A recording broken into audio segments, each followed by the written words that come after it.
Shanta madam voice. Hello?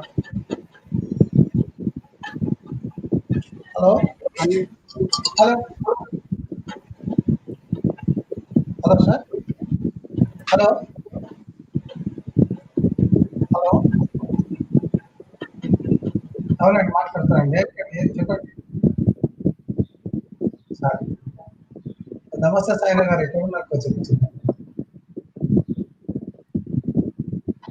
అదే పెద్ద దూరం ఉన్నారు కదా, ఆన్లైన్ లో మీటింగ్ అవుతుంది, మాట్లాడుతున్నాను ఇప్పుడు ఇనాగ్రేషన్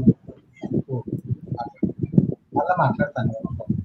అదే సార్ ఏమైంది? హలో సార్, ఏం లేదు, థ్యాంక్ యూ పెద్ద సార్ నేను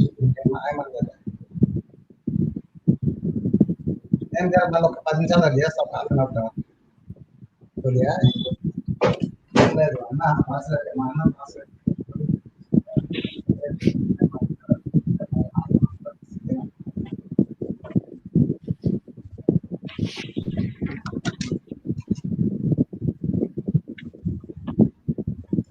హలో ఏదైనా ఇంకా స్టార్ట్ చేయట్లేదు.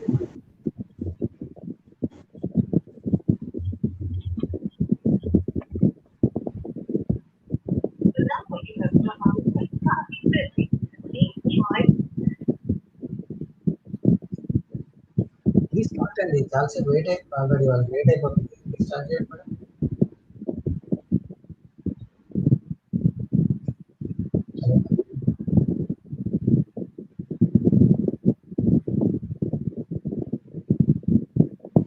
Yes madam.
Hello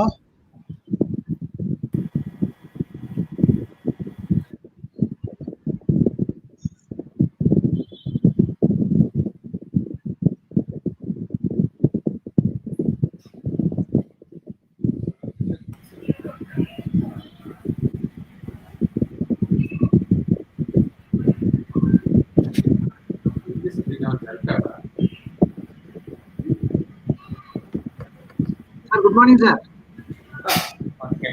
I'm only assisting her. Sir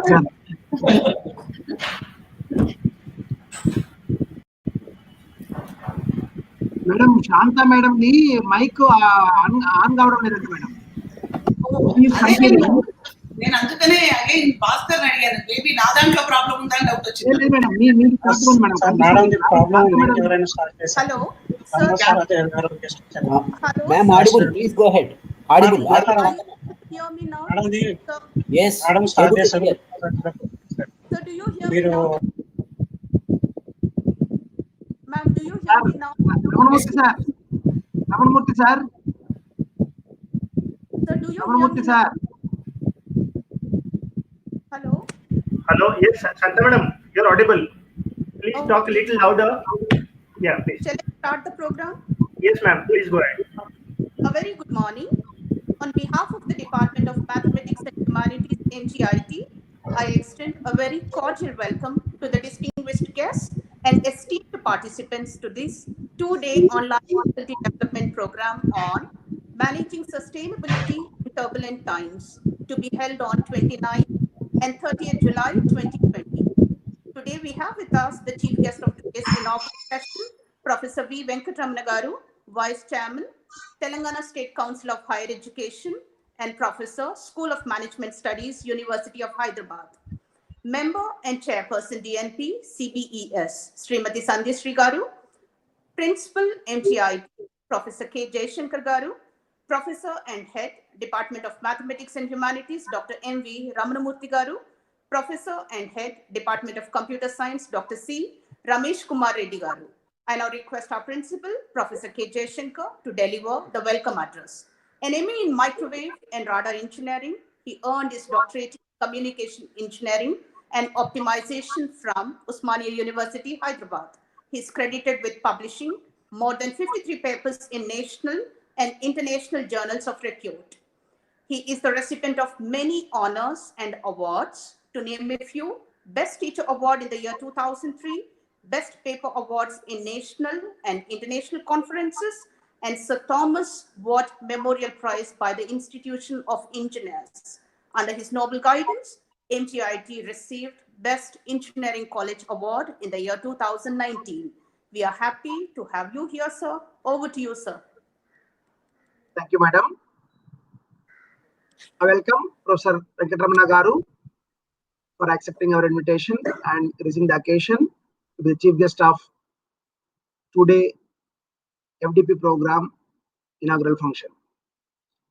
I also thank Madam Sandhya Sri Garu for accepting our invitation to be part of this inaugural function and gracing the occasion. Mahatma Gandhi Institute of Technology is one of the premier engineering colleges in self-financing category in the state of Telangana. The institute is accredited by NAC with A grade for a period of 5 years, and 6 eligible UG programs of the institute are accredited 3 times consecutively in the years 2009, 2014 and 2017 from National Board of Accreditation, New Delhi. Another notable achievement this year is with regard to institute having received MHRD's NIRF 2020 ranking in the rank band of 201 to 250.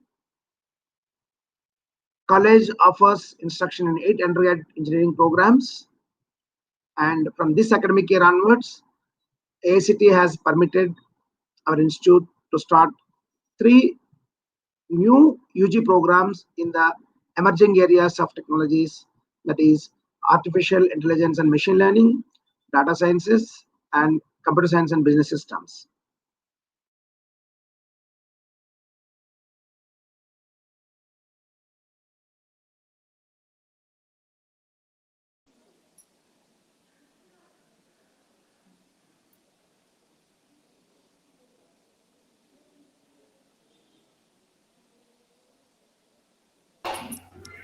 I think there's an issue. I think sir's audio is gone. So let's hold on for some time. Thank you.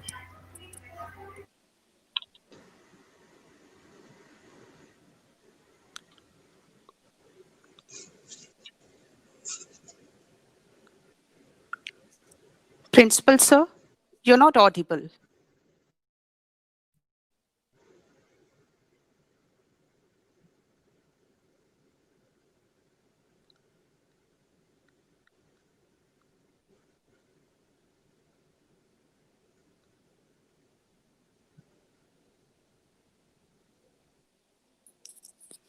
Hello.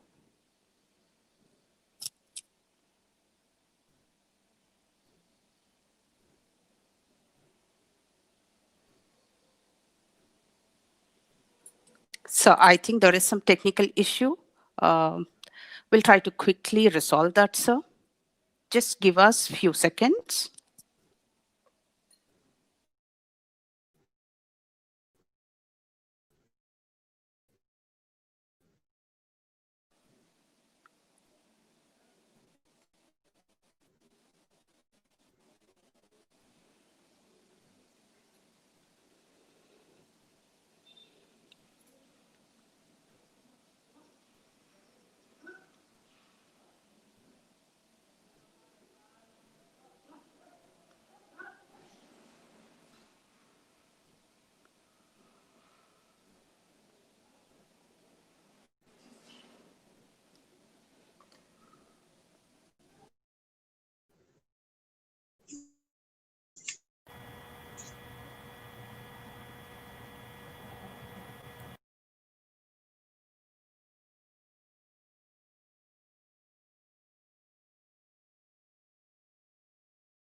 Hello.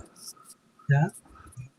So I would like to continue the topic, sir. I think there is some small technical glitch at our principal side. There is a slight change in an inaugural session because of a sudden change in day schedule of Venkatramana sirs. We are just trying to make few changes to our inaugural program sheet. I most graciously now invite the chief guest of today's occasion, Professor V. Venkatramana Garu, Vice Chairman, Telangana State Council of Higher Education, to deliver the keynote address. Professor V. Venkatramana, after obtaining doctoral degree in management, received advanced training at IIIE Sweden and IC2 Institute, University of Texas. He has extensively worked in the areas of innovation, incubation, and entrepreneurship, and was the founder of the technology business incubator at University of Hyderabad. He's got more than 30 years of experience across different sectors, spanning academics, industry, and board level positions. Professor Ramana had the distinction of being chosen to accompany the Honorable President of India on an official visit to China during May 24th and 25th, 2016. He received many honors and prestigious awards, authored 10 books, and got many publications both in national and international journals to his credit. In August 2017, in recognition of his contributions to the field of higher education, he was appointed as Vice Chairman of Telangana State Council of Higher Education by the Government of Telangana. And in September 2019, Professor V. Ramana was selected by MHRD, Government of India, to participate in the Leadership for Academicians program organized by the University of Pennsylvania Graduate School of Philadelphia. He was also invited by Harvard University, MIT, University of Pittsburgh, and other leading universities and gave lectures about higher education system in Telangana state and internationalization of higher education. We are grateful to have you here, sir, to deliver the keynote address. Over to you, sir.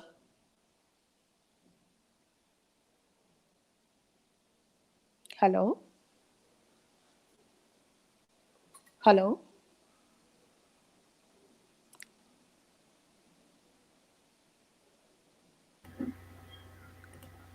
I request Venkatramana Garu to deliver the keynote address. Over to you, sir. Sir, could you please unmute and start, sir? So you are muted now. So can you please unmute? So you are very much on. Ramana, sir? No, I think he got disconnected. It's still appearing in the Jitsi though, but the video is not still moving. Maybe some network issues at his end as well. Uh,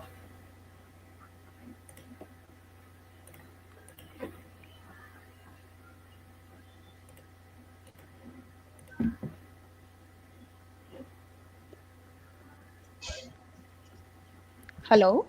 Yeah. Venkatramana, sir? Please. We request you to deliver the keynote address, sir. no, he got disconnected from Jitsi itself.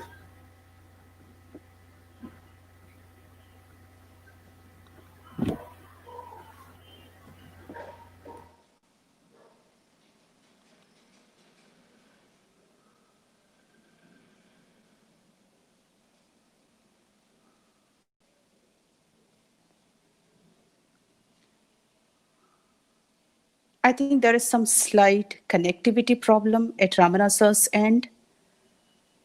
We'll just wait for a while. He might join us quickly.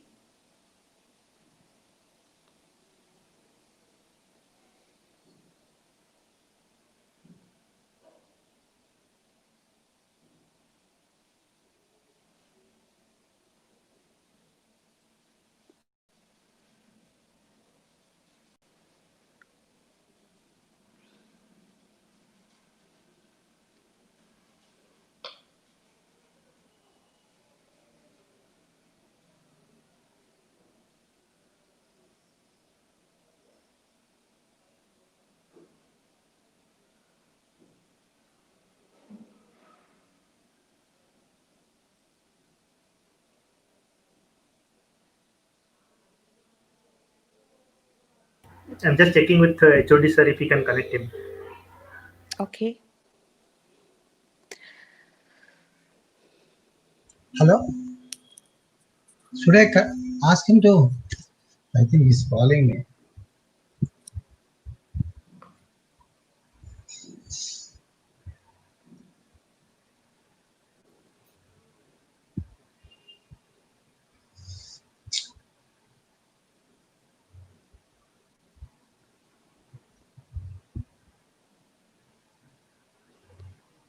So might quickly join us. Meanwhile, I would like to brief you all about our two-day event. Turbulences are becoming an increasingly common phenomenon in today's business world.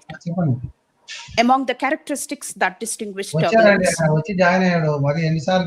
from other critical situations are its large and uncontrollable scale, high velocity and fluctuation, its cascading effect, and unclear patterns of evolution leading to a chaotic situation.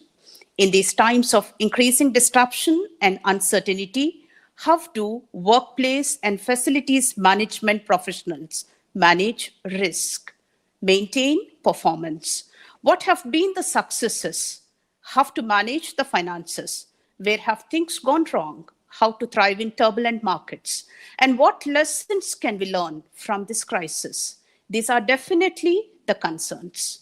The aim of the FDP is to create awareness about the major effects of any turbulence in the world of businesses and acquaint with ideal methods to navigate for better outcomes. We have eminent scholars from reputed institutes to share their views on this platform. On day one, towards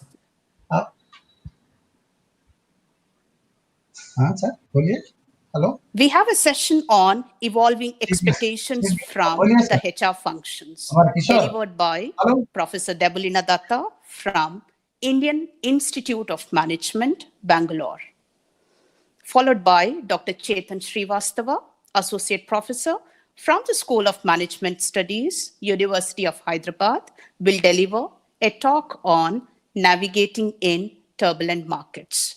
On day two, the FDP will be addressed by Professor B. Rajashekar, Pro Vice Chancellor, University of Hyderabad. Professor Rajashekar will be focusing on sustainable supply chain management, followed by a session on financial strategies, liquidity, and investment management, delivered by Professor Sindhu, Director and Chairperson, BOS, School of Management Studies, JNTU, Hyderabad.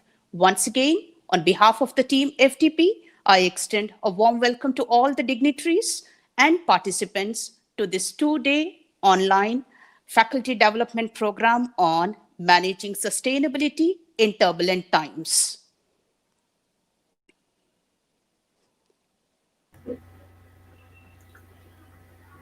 Thank you, madam. I guess we're still not able to get in touch with Chief Guest sir, and I think he's not able to connect. So I have asked HOD sir to get in touch with him if we can, pull him into the.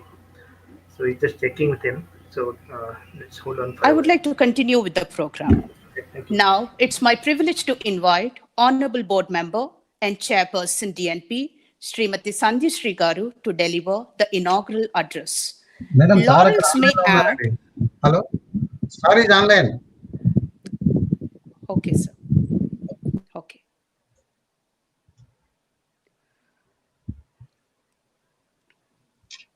Now I understand the difficulties that we usually face with technology and with these online programs.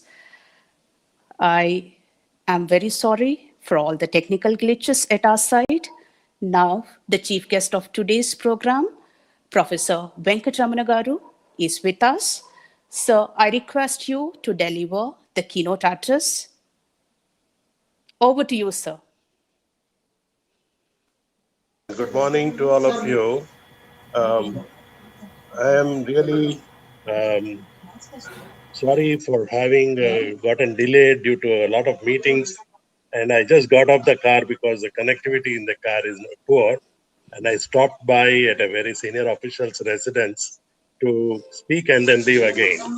I'm really delighted, and first of all, let me thank Professor Jayashankar, Professor Ramanamurthy, Dr. Sandhya Sri, and of course, all the distinguished members, participants in this very important webinar titled Managing Sustainability in Turbulent Times.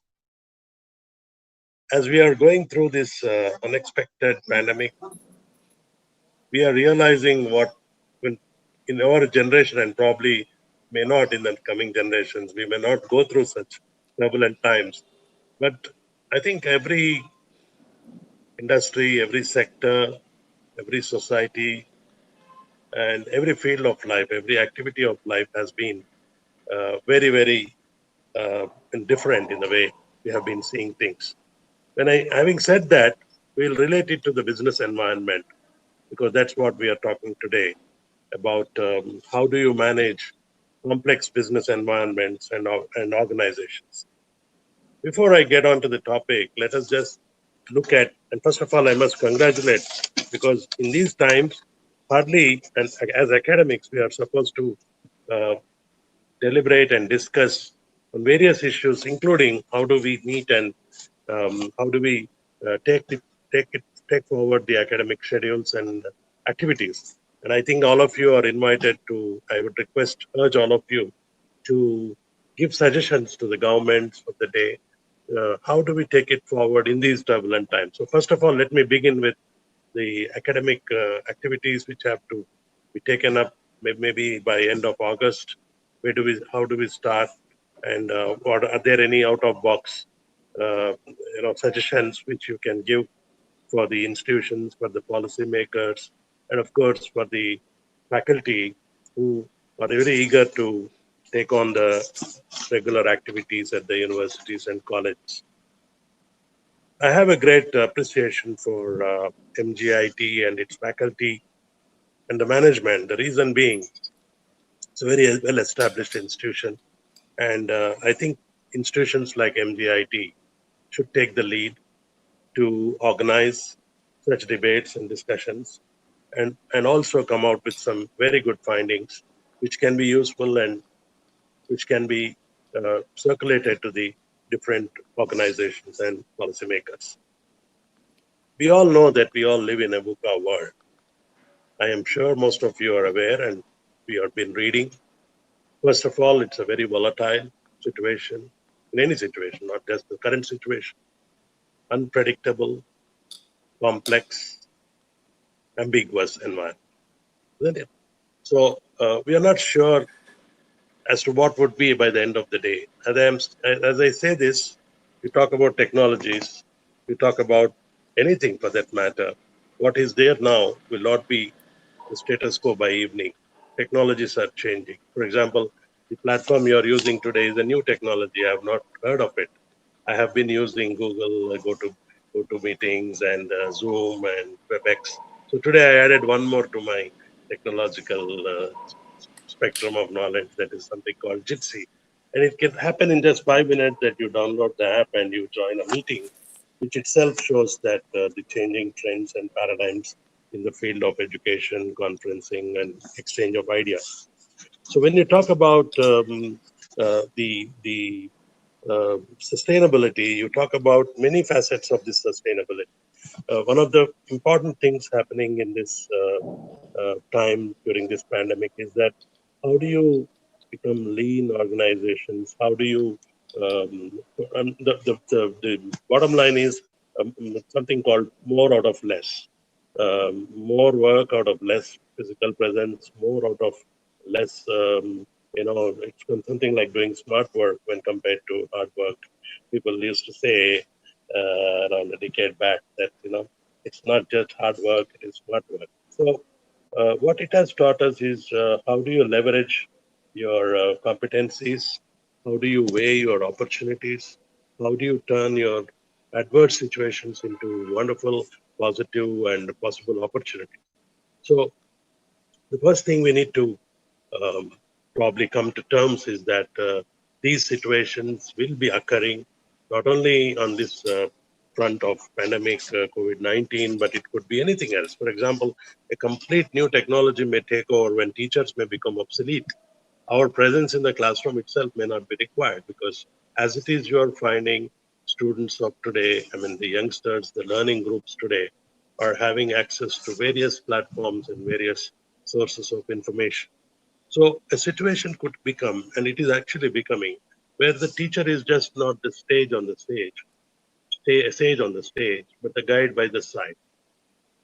And especially in the field of management education, you will find that the role of a teacher would be more like a facilitator. I have been traveling last couple of years in my current role to look at what could be the changes we need to bring in the field of higher education in the state of Telangana. And when I travel to the best of the institutions, including MIT, Harvard, Pittsburgh in the last year, we found that everywhere the discussion is how do we manage these turbulent times. In fact, in fact, as the COVID-19 pandemic emerged, um, was just in the initial stages. I was in Singapore in an institute called ITS, and also Nanyang Technological University, SMU, and one more called is NUS. So why are we doing this? As academics, as policymakers, we can be comfortable in our present roles, and we could probably do what we have been doing last 3 decades or 2 decades. But the need for all this is, it is very imperative to keep in touch, to be abreast with the developments around, to take things, to look at things with a different lens. Typically, our approach was that an employee in the HR context is someone who is coming for a job or build up a career, and the organization is providing him an opportunity. Many years back, somebody thought about it and said, employees are resources. The more you give them the ecosystem, a positive learning ecosystem and a contributory kind of a thing, this would give them more opportunities to explore their potential. What does it mean? It means that we need to develop new age HR policies. We need to probably disrupt the whole way we think our thinking is, especially in the field of resource management, information sharing, building resilient organizations, minimizing the negative impact of human biases. That's what the FDP is today targeting. Well-being and work-life balance is very, very important. I'm sure most of you know about it. Yesterday night, I was talking to a very, very leading doctor, and he said, more than the pandemic, the the the panic is killing people, is probably hurting people. So as we have to come to terms, as I said in the beginning, that we have to co-live and coexist with these kind of situations. So if our educational system can prepare the students of tomorrow, it's not the status quo kind of a thing or trying to meet. See, most of the time we are doing firefighting because we have not thought about the potential effects or ill effects of any decision or any activity. So if we could probably prepare the graduates of tomorrow, the leaders of tomorrow, so to speak, to face challenges in a very normal way and take things in the stride. This would mean a complete different way of approaching the issues and problems. For example, we talk about sustainability from all angles. For example, if we could probably, in the field of education, I can talk about, at least in the government of Telangana, we have come out with a broad model of what we should be doing by 2024. You'll be very surprised, and it would be very interesting to know that even governments are thinking about future plans, long-term strategies, and short-term and medium-term. So as a long-term strategy, the government of Telangana wants to have a plan called the T2024. It's not T2020, it is T2024. That means the first decade of Telangana. In 10 years, what has worked, what has not worked, and what has to be taken up. So we have identified around 4 to 5 after long deliberations, after interactions with experts, after discussions with people like you, And shortly, I would also invite all of you for a webinar on how do we take higher education forward. And in fact, the Honorable Chief Minister has instructed us to prepare a plan of action, a POA for the field of higher education and other related like school education. So why I'm trying to give you this input is that as faculty, we need to be prepared. We need to come out with innovative ideas.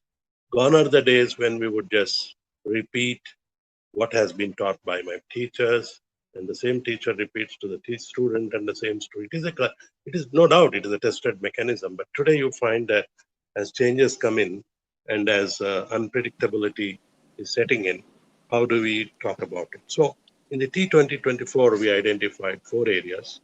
One is how do we increase our GER, gross enrollment ratio? How do you ensure that equity is there in our institutional, both in governance, administration, and opportunities to the students? How do you also increase female literacy? Because if you see, I was myself surprised one year back when I did a small study of the student mix. And I found that a leading university like Osmania, at the postgraduate level, it is 60-40. 60% are female students. But it is very unfortunate that we have never thought about this change coming in the composition of the student. Today, you don't have hostels for girls. So what does it mean? We have somewhere failed in our planning process. And somebody said, it's very rightly in management to say, plans are nothing, planning is everything. So we just need to be aware of that. And when we talk about sustainability, we need to talk about the institutional sustainability. How do you get the best of the resources or members of the organization of the institution? And how do you build up global institutions? And I am very, very confident that the institutions in Hyderabad, you must be seeing, recently, the government of Telangana has allowed 5 private universities. The reason being, again, in times like this, it is not just that the public universities would be the only ones. We need more of level playing field, niche areas where if somebody is very good, technology areas, we will definitely do. And I'm glad to inform you that the Mahindra University launched last week by our Honorable IT Minister, KTR, and I was participating in that. And I found that industry is now looking towards academics because they want skill ready. They want people. So we are looking at institutions like TASK, Telangana Academy of Skills and Knowledge.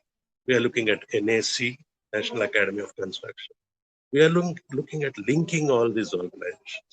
And lastly, we are also looking at vocational education. So from the field of education, I am trying to tell you, I'll conclude in a minute, is that even everyone concerned, and I'm sure you will all be partners in this progress in the state of Telangana, which has emerged as the most preferred destination for higher education. I want you people to give us some suggestions and let us take this opportunity to turn this situation, which many people are feeling as if this world has ended. It is not. I was talking to the chairman of SCIENT, Dr. PVR Mohan Reddy, and we have done a perspective plan for the technical education. I just want to add one more that our PPTE, it's called Perspective Plan for Technical Education, is also getting ready. Recently, we had a webinar with Sri Anil Sahasrabudhe and industry leaders and vice chancellors. So our plan talks about facilitating an ecosystem for institutions to flourish. For example, institutions like CBIT, MGIT, Vasavi College, and known institutions in the field of engineering, and some of the management schools. We want to give them a hand-holding role. Don't want to become we don't want to do a regulator job. We want to facilitate these institutions so that they become the symbiosis and walks to different schools in India, which are leading business. So we are welcoming them. There's a brand new university which is talking about design courses called Oxford Universities. I had been there personally. So I think all of us I know I must have spoken more about education because that's the area where I'm completely mandated to work. So I congratulate all of you for this effort. I really apologize because the connectivity problem was there. Actually, I was ready by 9:55. I logged in twice, but because I was traveling and I had to attend a meeting of the Honorable Minister, then I thought I'll stop by, do this, and then get onto the car. Okay. So thank you very much. Wish you all the best. I'm sure send me the proceedings, and shortly I think I'm seeing my colleague Dr. Chetan Srivastava and many more faculty here, Professor Ramos, Professor Jayashankar. Some of the faces known to me, but the webinar changed the way we look at also. We can't we can't even make out who is what. We have our honorable thankful board member and, Sandhishri I'm madam happy to also, see all sir. of you smiling because that's what is required now in these times, in turbulent times. And I can see Hari Leela, or I can Yeah, see the Hari. lady in pink giving all the smiles and Sandhishri madam. encouraging us to Sandhya make Sri. a very positive impact. Please send me, please keep this list, and then I request Dr. Chetan to coordinate this. Today's Sure, whoever sir. has participated along with MGIT, please compile a list of faculty. Next Friday, before August 15th, I would like to have a webinar by the government of the to all the management faculty, especially. Please give us thought, and we will submit your thoughts to the government.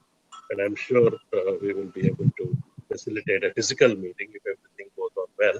Otherwise, do participate, and I will see that all the faculty, the management schools in the state of Telangana are duly given the place which they deserve, because I think most of us are unsung heroes, and a couple of us have been fortunate that the government has identified our services.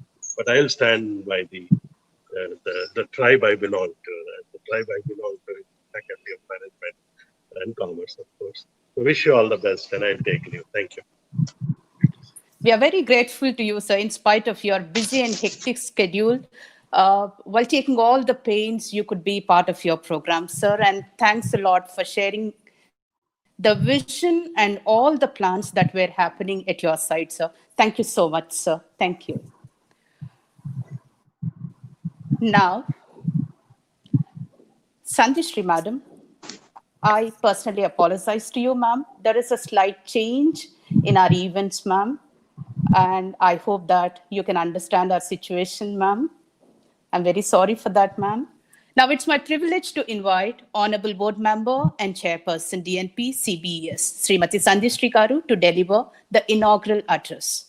Laurels may add to one's fame, but in some special cases, they add the thirst to explore and contribute more to the community in this challenging world. One such eminent personality, an epitome of grace, intelligence, and kindness, and one of the key persons behind the overall growth of this institute is Srimati Sandhishri Garu. We are in fact highly encouraged and motivated by the presence of our chairperson amongst us today. Your presence is always a moral boost for us, ma'am. I welcome you, ma'am, to deliver the inaugural address. Over to you, ma'am. Thank you very much. Good morning, everyone. And turbulent times started with little turbulence of connectivity, Then I welcome all the faculty for this two-day FDP program on theme of managing sustainability in turbulent times. And I thank the speaker, eminent speaker, Sri Venkatramana Garu, and also thanking him once again for accepting our invitation and spending his valuable time for us. And it started with the turbulence only. And the question is, why are we online? Why are we not meeting in person? This is due to COVID-19 pandemic. This is the answer. It's an uncertain, discouraging situation. But if you look at it in a different angle, there is a hope and scope also in it. That's how we are inventing so many platforms to meet. And technology is really taking a turn. And necessity is mother of invention has again come into the play. And people are inventing everything, many things in many fields, every product for that matter, in engineering, medicine, whatever you name the branch, there is research and innovation going on. So this situation, these problems create opportunities. You all know that problems create opportunities also. So we are in that kind of turbulent time, and there is hope and scope in it. We should take advantage of this situation. And managers are always very smart people. They have to get into this and invent new ways to come out of this situation and face the situation. And they might sound irrelevant, but I always suggest all management people must read storybook Panchatantra, because it's a common sense factor is involved in it. And it really sounds irrelevant. And this was suggested by my father when I was very young. And you will not believe, I've never studied MBA, but most of the things I could relate only through the book. There were so many stories in that. And as a child, I read them in a different way, but in application also, now I'm facing people similar to the animals of that story. So don't ever think it is irrelevant. All management people, please go through this Panchatantra, the 5 books, which are very, very important in life. They are about, I will just name the names of the books. One is Mitra Labhamu, that is the, Mitra Labhamu is actually, it's very difficult to explain everything. In our lives, we get maximum opportunities from our friends only. You just go back and look into your life. That is Mitra Labhamu. Mitra Bhedamu is your problems facing with your close people. Then again, Sandhi is compromise. Vigrahamu is your complete personality development. And the last book, which is not the least to be considered, the most important one we should read is Asampreksha Karinyam. That means you should not take decisions with half knowledge. Suddenly a person comes and complains about another person. You cannot take a decision immediately because you will get some emotion out of it, but you need control and you have to speak to the other party, the other person, and then analyze, then take a decision. Such nice stories, all these important matters of life, aspects of life are depicted in stories. So everybody, I suggest, don't think otherwise, but go through these books. Especially the entire management is in that books. You don't have to study. Sometimes you feel, whatever you are talking about, this human relations, HR, marketing, everything, you'll find in those books. The finance aspect, the administration aspect. So many aspects are there in the form of stories. And it's surprising. This was written in 18th century. And my father has suggested, and I read the entire book. And even today, I keep applying that. And many times I'm victorious. And that's why I'm suggesting all of you, please go through them. And I wish grand success to the entire team and a thorough learning experience to all participants. Once again, I'm thanking all the speakers. And last but not the least, stay home and stay safe. And in this particular month, I heard that we have to suspect all, but don't leaving away the respect. But it's a very difficult time for us. Thanks a lot for giving me this opportunity. Thank you, one and all. Thank you, madam. In spite of a busy day, you could take out time and be with us today. And what you said is really true, ma'am. We need to learn a lot, ocean of things from Panchatantra. Everything connected to life and management aspects can be drawn from the story, the books, whatever you have referred to us, ma'am. Definitely, we will keep this in mind and we see to that we will be moving in the same direction, ma'am. Thank you so much. I now request our Professor and Head of the Department, Professor M.V. Ramanamurthy Garu, to speak few words about the department. Professor M.V. Ramanamurthy is a former professor in computer science, Faculty of Computing and Information Technology in King Abdul Aziz University, Jeddah. and formerly professor and chairperson in the Department of Mathematics and Computer Science, Osmania University, Hyderabad. He has more than 38 years of experience both in teaching and research and has taught in various universities across the globe, like Germany, America, Sudan, Hong Kong, and many more. He's got 324 publications and 6 patents to his credit and supervised more than 64 candidates in their doctoral thesis and a host of many academic honors. I welcome you, sir. Over to you, sir. Should I? Thank you very much. Yes, sir.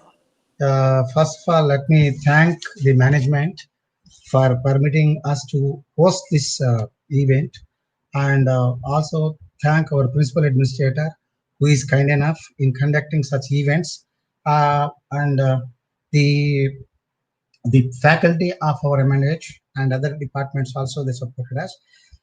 First, let me introduce about my department. My department is basically MNH. Though I am from mathematics department, I am taking care of this. There are 3 principal components are there, in which mathematics, English, and management science. See, we have around initially it was started in the beginning when ever since its inception in the year 1997, the department was started with 4 faculty members.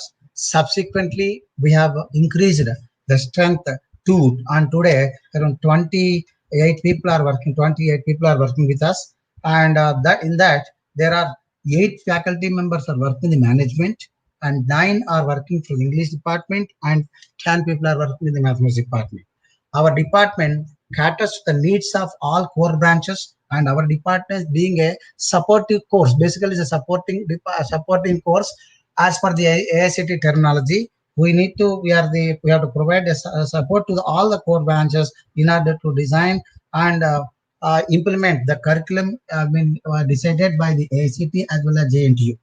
So in this, we have a few people are working in this. As far as the management discipline is concerned, there are about there are 4 branches in which our people are working in the management, such as finance and banking, and then marketing, HR, and human resource management, and also the human resource management they are working. So they are basically, we have one associate professor, and rest of the 7 people are from assistant professor level they are working. So they are specialized in different branches of management, as I said, just now said to you, finance, banking, marketing, and human resources. Also, some of them are working even with the stress management related issues. So keeping all these things only, the event is being planned, and then we have initiated it, for which we have called some eminent people from, like, Indian Institute of Management, Devina Roy, the Devina Das. She will be delivering after this inauguration. First lecture will be delivered by her, and subsequently by Chetan Srivastava, who is my student actually. And then in the tomorrow's session, we have another distinguished speakers are there. They are professor from Pro Vice Chancellor of Central University of Hyderabad, that is. And then we have the director for the JNTU School of Management Science, Professor Sindhuja, also will be delivering.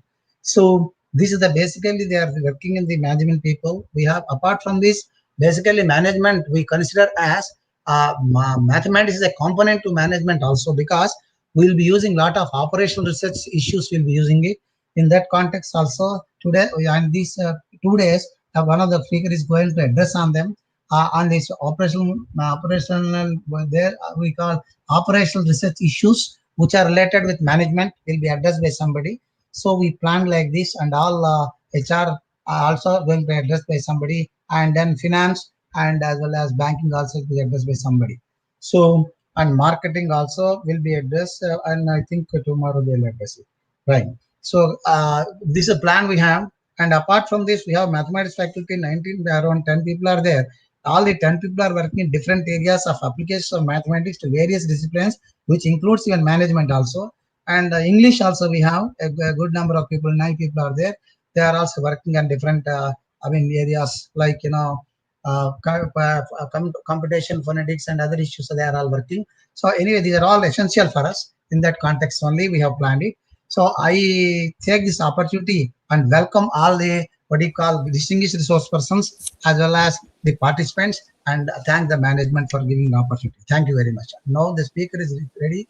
As running. Okay, that's right. Thank you very much. Shanta madam. Thank you. Over to Thank you, Shanta sir, madam. for sharing That's it. all the details That's about it. the Thank department, you. which is Because a already, combination of three different disciplines. yes, that's it. Before I continue the program, we already have Dr. Debolina Datta, Professor, Indian Institute of Management, Bangalore, with us now. She will be delivering a talk on HR functions, probably in few minutes, the moment we are done with our inaugural session. I would like to invite Professor C. Ramesh Kumar Reddy, sir, to share a few words on this occasion. He's done his master's in computer science and owns a doctoral degree in visualization of program dynamics through stochastic L systems. He's got more than 35 publications in both national and international journals to his credit and guided 9 research scholars. He's an active and life member of CSI, organized various workshops, conferences, seminars, and faculty development programs. Professor Siake co-chaired a session in an international conference on innovative technology in engineering held at Usmania University, Hyderabad. We welcome you, sir. Over to you, sir. Thank you, ma'am. Good morning, one and all. And I'm very honored to be at this particular, in turbulent times, in fact, conducting this particular event of sustaining the sustainability in the time of sustainability in the time of turbulence. So, first of all, I would like to thank our management, Dr. Sandeshri ma'am, and Professor Principal Jayashankar Garu, and today's chief guest, and my colleagues, like my colleagues who are here, like Debolina Datta ma'am, and two more colleagues from Hyderabad Central University, Chetan Srivacho Garu. So thank you very much. And let me share my thoughts on this particular managing sustainability. First of all, managing itself is a tricky word. First, there is nothing to manage actually. So what we want to do is sustainability. Next thing. So what do you mean by sustainability? Sustainability is maintaining at a certain rate or level. What you are going to maintain. So whatever we are going to have, that you are going to maintain. So first thing, to maintain that particular objective or that particular subject or that particular thing, you should have it first thing. Next thing, sustainability is the ability to exist constantly. So constantly that should be able to exist. So the first example that is going to come into my mind is, let us take this particular case of virus. Before our birth and centuries before and now and after that also it's going to exist. How come this particular one is going to exist constantly? How it is sustaining, irrespective of whatever adversaries it is facing from environment or from us or from scientists or from doctors and everything. So it is able to adapt. So unless otherwise we adapt to the situation and come out with the means and ways to come over that, then only we can sustain that. And sustainability in the case of management is going to be termed in the with respect to economic, environmental and societal significance. So here I would like to not just don't look at it with respect to profits or profit in the terms of business management. So here I would like to quote Ratan Tata ji, who went live on 23rd July. So the point he was quoting there, like irrespective of many objections from his peer group, he acquired Jaguar Group. The only thing he has said is, like, I want if I won't acquire that particular Jaguar Group, so many engineers and people or families are going to be affected. They are going to be unemployed. So I want to acquire this particular group so that their families are going to sustain in this particular turbulent time. And he also said that as far as this particular year is considered, each and every one of us, let us try to sustain ourselves, exist in this particular year, turbulent situations. Next, we can think of profits and all that. So now I would like to conclude with one sentence saying that when the going get tough, when the going gets tough, the tough gets going. I think human being is a tough human being compared to all other races. So I hope we are going to come out with this particular turbulent situation with flying colors. Thank you very much, and all the best for this seminar or FDP. Thank you, ma'am. Thank you, sir. Thanks a lot for all those kind words and for those informative uh, uh, topics that you have referred and that you have mentioned. Thank you so much, sir. I request Mr. Shashidhar to propose vote of thanks on this session so that we can quickly start off first session delivered by Dr. Datta. She's already been here and waiting to begin off her session. Mr. Shashidhar, I request you to propose vote of thanks.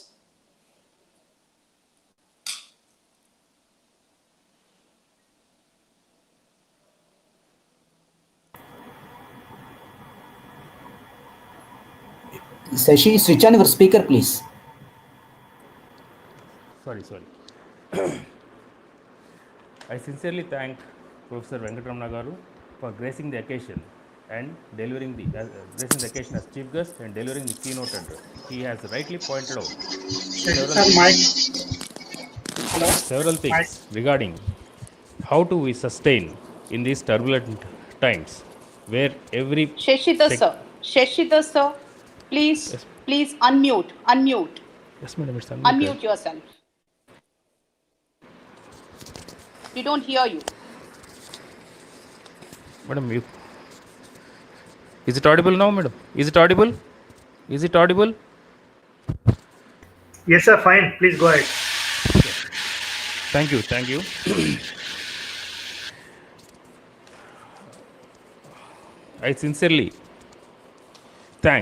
We sincerely thank the chief guest, Professor Venkatramana Garu, Vice Chairman, Tamil Nadu State Council of Higher Education, for gracing the occasion and delivering the keynote address.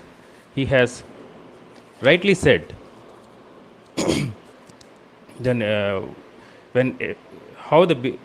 when these businesses are get affected in these turbulent times, what has to be done, like leveraging competencies to overcome the adverse situations, and also having the new HR policies, information sharing, reducing the personal biases, and even having a firefighting mechanisms to fight the ill effects of the challenges. And also I thank Sandhishri Madam, who is the member and chairperson of DNP, CBS and CBS. She has rightly said how Panchatantra is a relevant book for modern day administration and management, and how we can come with new ways to come out of these, to face these situations. I thank CRK sir, C. Ramesh Kumar Reddy Garu, HOD, CSC Department MGIT, what the sustainability means, which includes the society, the economy, the polity and culture as well. And he said, in tough times, only tough gets going. I thank HOD, Professor Ramanmurthy Garu, for providing us this occasion to have the FDP. With this, I declare the program is inaugurated. Thank you. Now, over to Mr. Ramakrishna, Assistant Professor Ramakrishna, to introduce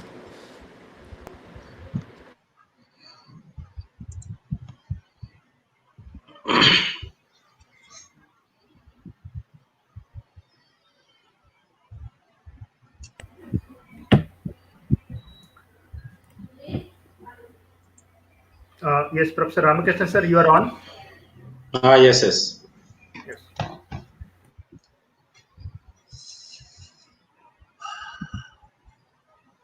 Is my video is appearing, sir?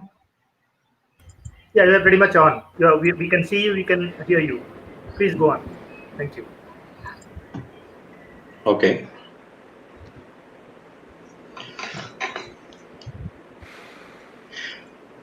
A warm good morning to one and all. So some noise is coming, I think, from Surendra or something.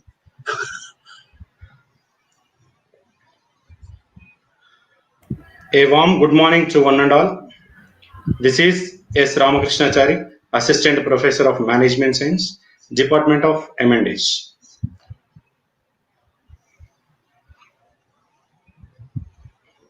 I feel it a great privilege to introduce Dr. Debolina Datta, an eminent resource person for today's session. Dr. Debolina Datta, Professor of Practice, Organizational Behavior and Human Resource Management.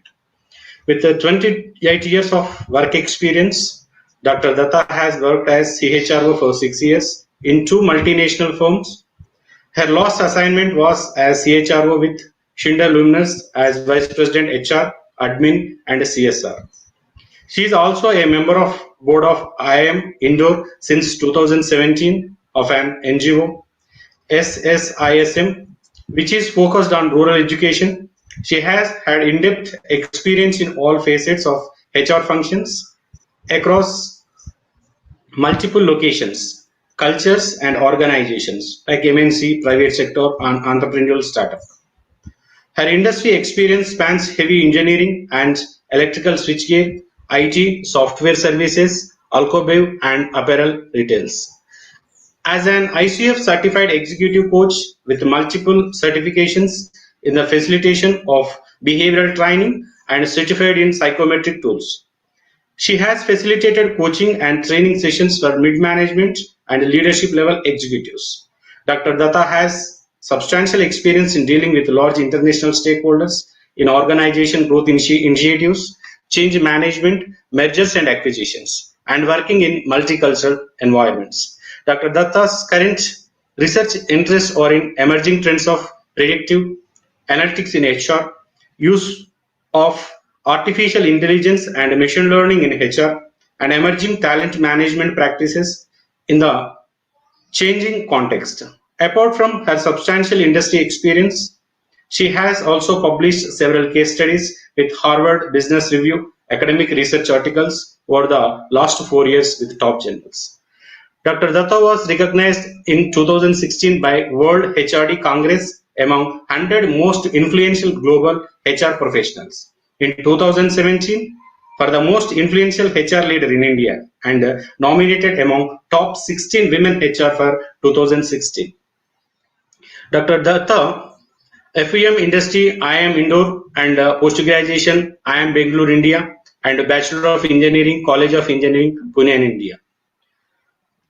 Ma'am, it's indeed a privilege to have you with us, a guest speaker. Now, may I request to resource person to take over the session and deliver to presentation. Thank you, ma'am. Thank you so much.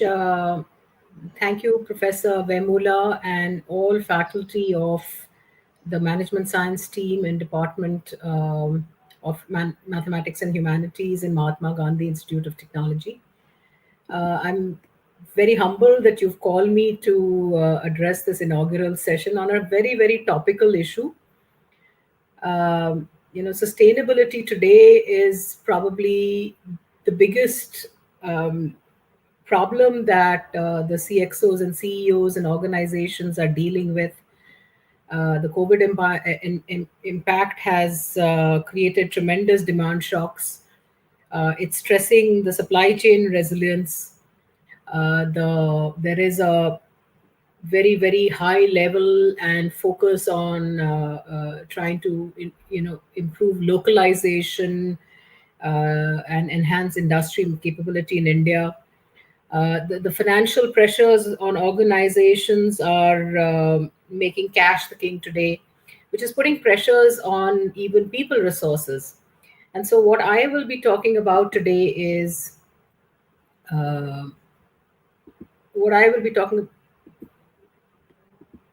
Can I share my screen? Yes, ma'am. There's a button on the bottom leftmost. Yeah, I'm getting that. I've got that. Yes, ma'am. Thank you. Okay. So what I will be talking about is how some of these changing trends are morphing the ways of working for human resources. this change that we've been seeing has actually been it's been a phenomena over the last decade and a half. Changes in technology, globalization, climate change, they're all been interacting with each other and accelerating the rate of change of that we've been seeing and experiencing. Now, this rate of change, because it's on an exponential curve, it's challenging the ability of human beings to adapt. More than a decade and a half back, for instance, Facebook didn't exist. Twitter was considered a sound. Cloud was something that we saw in the sky. And 4G was considered a parking space. So what I will be talking today is the three ingredients of this very potent mix. The first is, the biggest gears and pulleys which are shaping events for HR, which is including the COVID impact that we are seeing. How some of these organizations have been responding to change over the last few years, and we expect how this trend to accelerate on the people function. And what are the expectations and challenges for the HR function going forward? So if you look at human resources, this model is something which has come from a very famous paper by Ulrich and Dalborn, which they talked about HR as a function has evolved over 4 waves. When I started working, HR was mostly considered an administrative function which just took care of payroll changes. It took care of a little bit of employee welfare, a little bit of recruitment, and mostly compliances. Wave 2 came to a scenario where you started getting the HR getting involved in doing training support, compensation and administration, and total reward started emerging as a specialized function.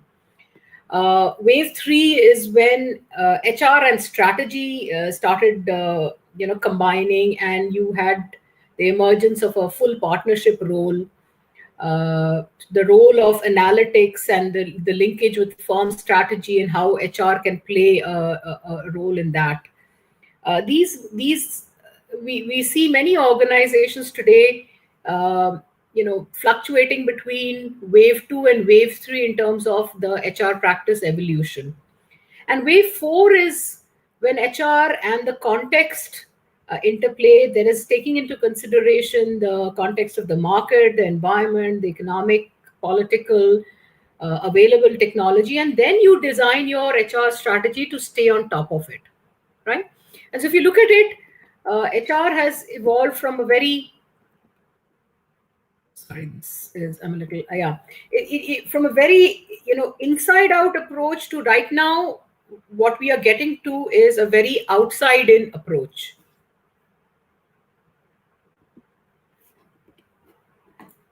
This is not something which has happened just overnight. If you look at it, the first tipping point, if one could say, from a technology evolution perspective was 2007. So what happened in 2007? 2007 is fairly radical because we saw the emergence of the iPhone. Hadoop as a platform for big data emerged. There was an open source platform with GitHub, which allowed software to, as the Netscape founder Mark Anderson said, GitHub allows software to eat the world. Facebook opened its users, open to all users over 13 years. Twitter spun off as its own platform. Google launched the Android open standard platform. Amazon released the Kindle. Airbnb was conceived in an apartment in San Francisco. The birth of IBM Watson, which is the cognitive computer, happened in 2007. Intel introduced non-silicon materials into microchips, which resulted in the beginning, and it was the beginning of the clean power revolution, where solar, wind, biofuels, LED, lighting, energy efficient buildings became the norm. So when you look at this, you're seeing that technology has actually transformed from a very tabulating era and a programming era to a cognitive era where technology is enabling almost anything to be digitized. And I'm going to give you some examples of how organizations have done this in the HR space. So what happened? Let's take an example of Virgin Airlines.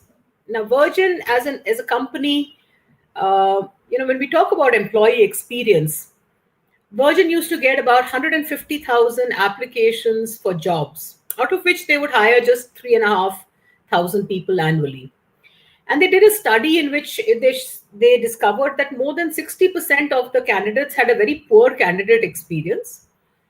And employee experience was very crucial for the HR functioning.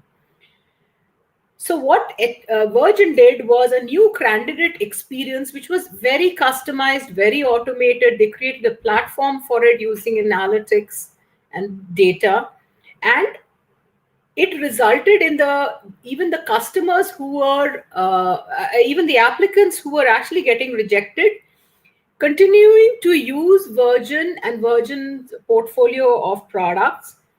And they correlated that and found that just those applicants itself resulted in a $7 million revenue increase for Virgin, which otherwise they were losing, as dissatisfied applicants became disgruntled customers.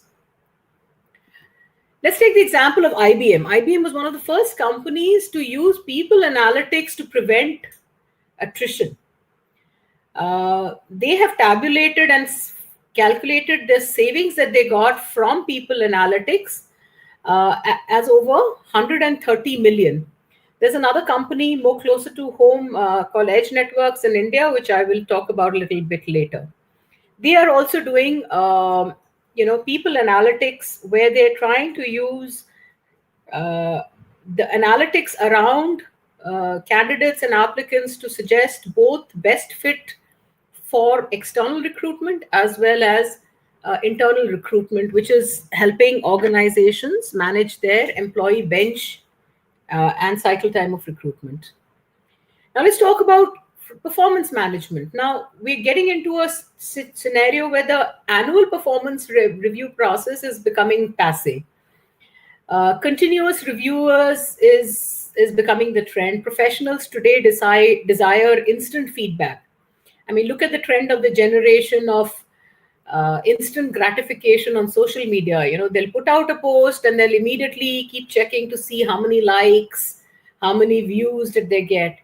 So, doing performance review on an annual basis is something which is not really in line with how employees or the workforce is actually consuming the rest of their services. So GE and Adobe came out with a very dynamic performance review system. GE came out with touch points and Adobe came out with check-in. Similarly, Netflix and Accenture have also removed the annual review process to a more dynamic and continuous performance review. Then let's take the example of use of augmented reality and virtual tools for engagement and recruitment. The British Army increased its recruitment by 66% by using virtual reality. What they did was simulated an environment of what applicants to the British Army can experience in, once they join, and which showed the kind of actions, the war scenarios, the equipment, the technology, the lifestyle. All of that helped increase just the number of people who are applying to British Army. Jaguar hired 1,000 people through a virtual reality game. They used a game to identify capabilities of individuals and use that. So, yeah, and this is becoming, a very common trend where you've got companies like Intuit, General Mills, who are using virtual reality to attract talent at career fairs and during the process of employee induction also. Now, shorter tenure of employees has become the norm. Today, my parents, I remember their career started and ended with one company. Today, we are lucky in HR if we find somebody staying 2 to 3 years. We consider that to be the norm. US already has an average tenure of about 4 years now. And availability of opportunities have become more transparent because of internet, because of social media. And 90% of employers are anticipating more competition in the talent, both in India and globally. And so employee retention through better experience is also becoming the norm of the day. And I will show you a slide where analytics and artificial intelligence based e-bots are being used for that. So, the focus is moving from team-based performance to individual performance. Organizations are restructuring work in teams because high-performing teams, tackle competition better. They increase productivity. And three-fourths of the Gen Zs and millennials say they are more prepared to work effectively in a team. And so Cisco came out with this team space platform, which delivers intelligence on how the teams are working. And these are just some of the examples that I have of how organizations are evolving in terms of using technology for their various HR practices. Now, I'm going to show you one example. And, there is this constant talk about how technology is going to disintermediate HR, or rather HR is going to lose its relevance, right? And so let's see this example of this is example of edge networks that I referred to in my previous slide, where what they're using is they're using artificial intelligence, machine learning, neural networks to identify best fits for a job. Now, what you see on the right-hand side of the screen is showing you what the job description defined. And the job description gave 5 or 6 keywords. But machine intelligence inferred that there were additional skills which were adjacent to these keywords. And using these inferred skills as well as the defined primary skills, it parsed all the sources of applicants that were there in the internet, which is including job boards, internal applicants everywhere, and found out from the resumes and the projects that they have done, which are the best fits and how soon these people can, and the best fit for the role and organization, all the details. And so this is reducing the work for the recruiter, who otherwise would go through the first 3 pages or 4 pages of searches in a Naukri or a Monster, and then just do based on the keyword search. So, and this is doing it in seconds. So it's reducing the the operational work of in recruitment by a very high level. This is another example which was used by another company in their onboarding process. What they found was that the onboarding induction was a very tedious process, trying to get leaders to come in and talk.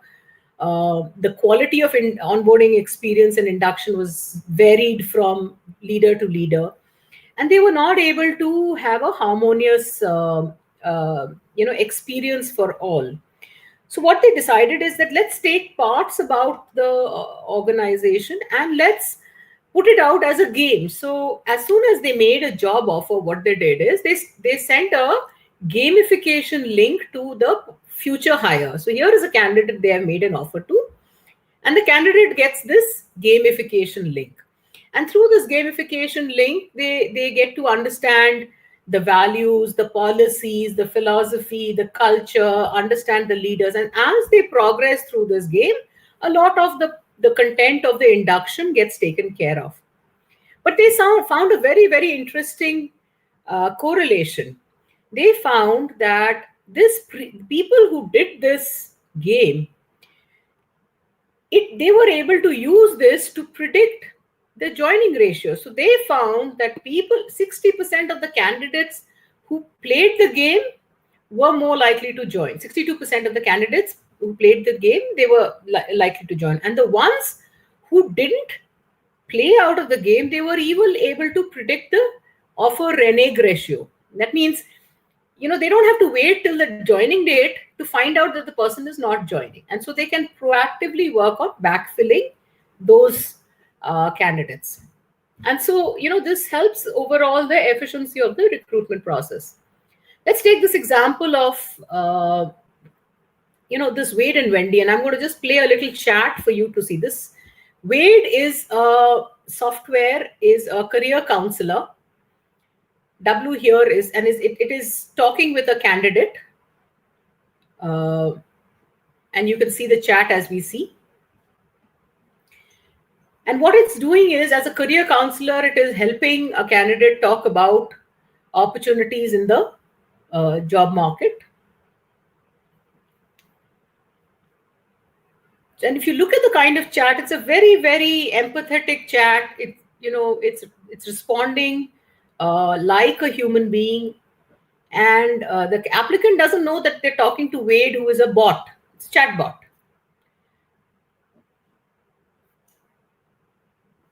So this is Wade. It's dealing with the external applicants. Now let's take an example of Wendy here. Wendy is your internal recruiter in an organization. And Wendy is talking to the various hiring managers within the organization. Wendy, again, is a virtual identity. It is a chatbot again. But Wendy is helping managers with their screening process for the new recruits.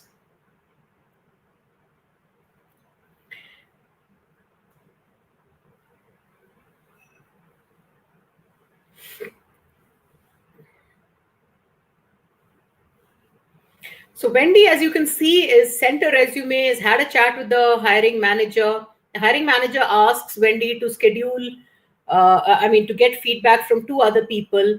Wendy sends the CV to those 2 other people and updates the recruitment tracking system, applicant tracking system, and is managing the recruitment. And this is not a human being which is doing it anymore. So the way things are happening in the industry is you don't require HR individuals. You don't require a human being to do some of these operations.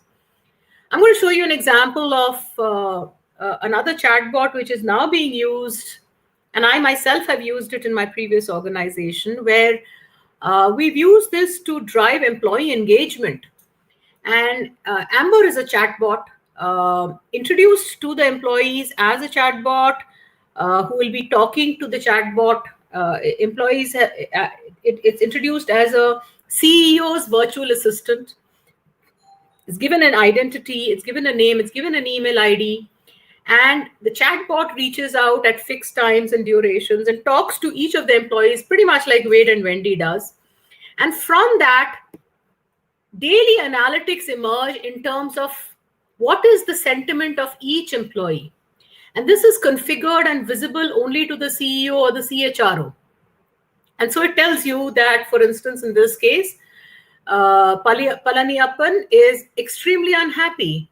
And the last chat, the person was in a very good mood, but now suddenly he's extremely unhappy. And you can click on this chat and understand what has happened here. The star next to Palaniappan's name is also indicating that, from an organization perspective, we have flagged Palaniappan as a critical resource or as a high potential resource.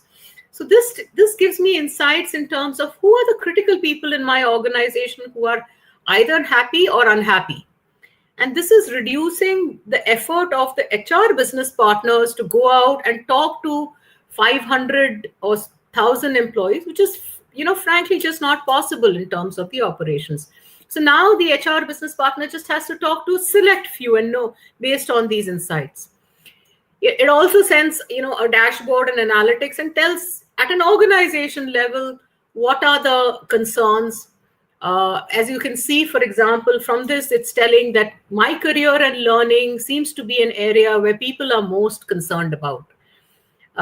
You have analytics of who's spoken, who are the people. As you can see, people to meet, it's flagged out of the 950 odd people. There are 23 people who are, absolutely unhappy. So this is enabling the HR function to know ahead of the curve who's likely to attrit and disengage and leave the organization. So these are just some of the examples which are, that I've just shared, and there are many, many more. And with that, I come to, how HR is evolving and, the need of the day for HR. So we're talking about 5 forces, right? So all of these technology changes has, the big data, artificial intelligence, machine learning, natural language processing, etc., are, making skill obsolescence happen very fast. That means the transactional, very routine operational work is slowly being moved out and being done by bots. And as my example showed out here, you've got recruitment happening now by chatbots and being done much more efficiently. Employee engagement, operations and shared services, or learning and development operations are being taken over by chatbots. So HR cannot just do low-end transactional work. And I remember when I started working about nearly 3 decades back. At that point of time, in every organization there used to be 2 or 3 people who, through the month, would just sit and crunch payroll. Now, none of those jobs exist. Those jobs are not there anywhere. Payroll has been standardized. It's become a outsourced function.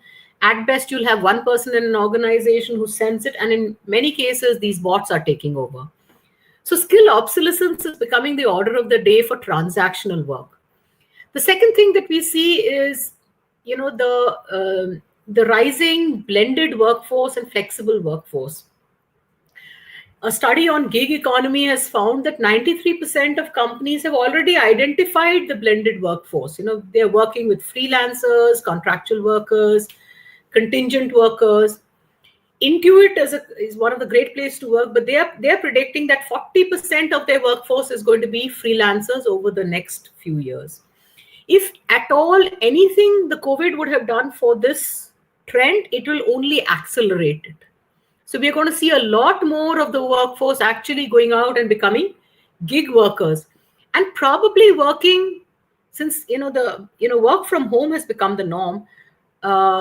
It may not be very surprising for them to work in 2 or maybe even 3 organizations at the same time, because they're working from home. They don't have to be physically in an office. So these are the changes that you're seeing. The third thing that we see is in terms of the way the organized world is getting connected, right? And this force means flexibility is becoming the norm for employers who are winning the war for talent.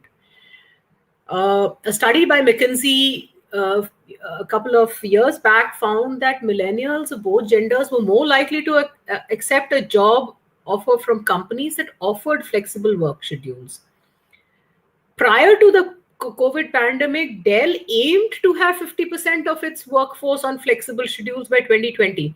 Today, most organizations, I think TCS, IBM, Dell, everybody, all the IT companies are getting on to maximum amount of the workforce being flexible, working from home.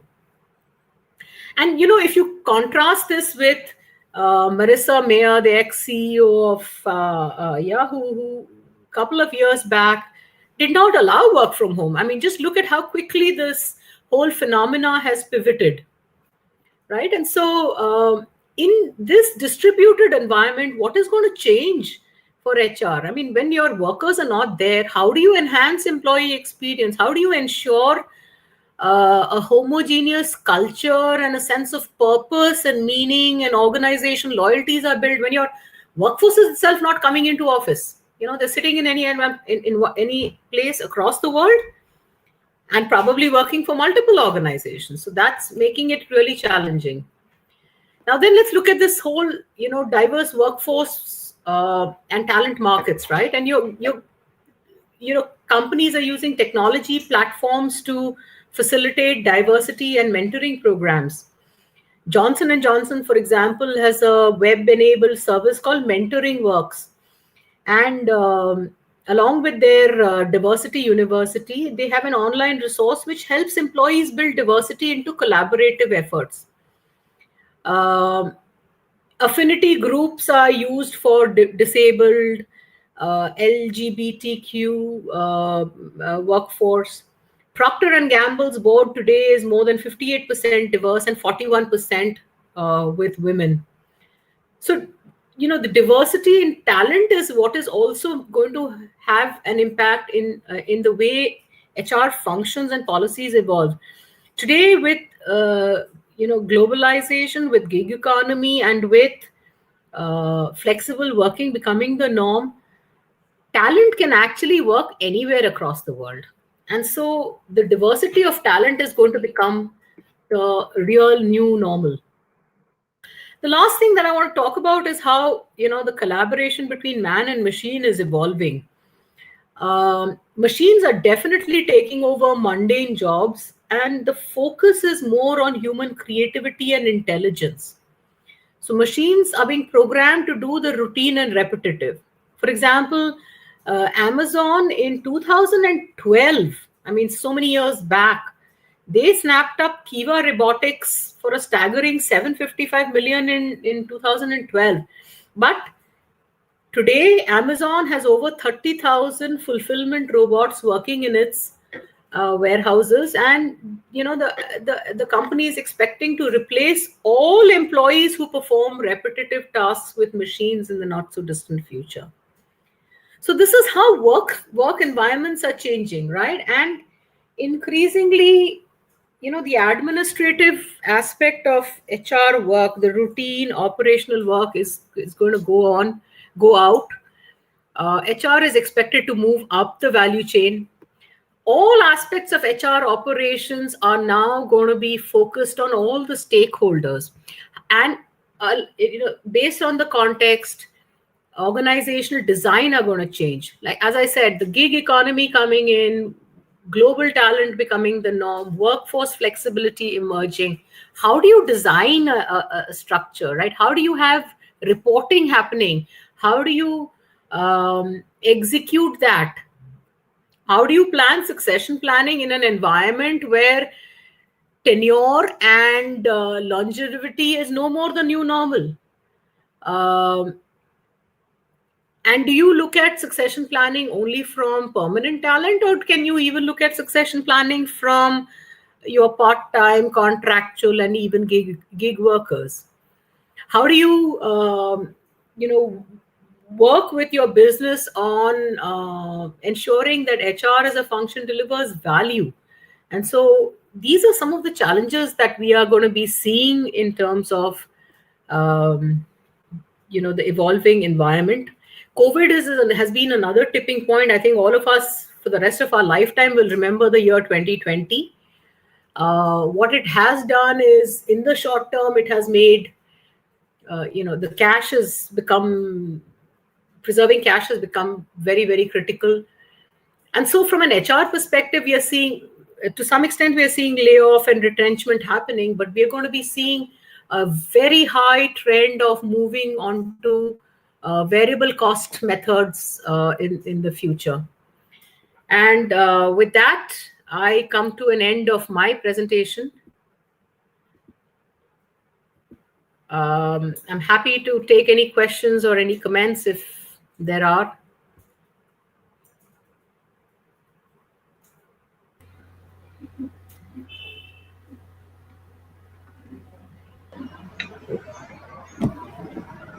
Hello.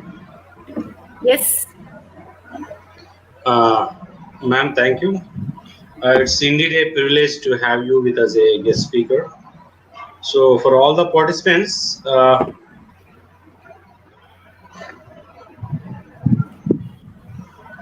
thank you very much, ma'am, delivering thought-provoking and inspiring lecture. With your permission, may I ask you a few questions that participants would like to seek responses from you? Sure.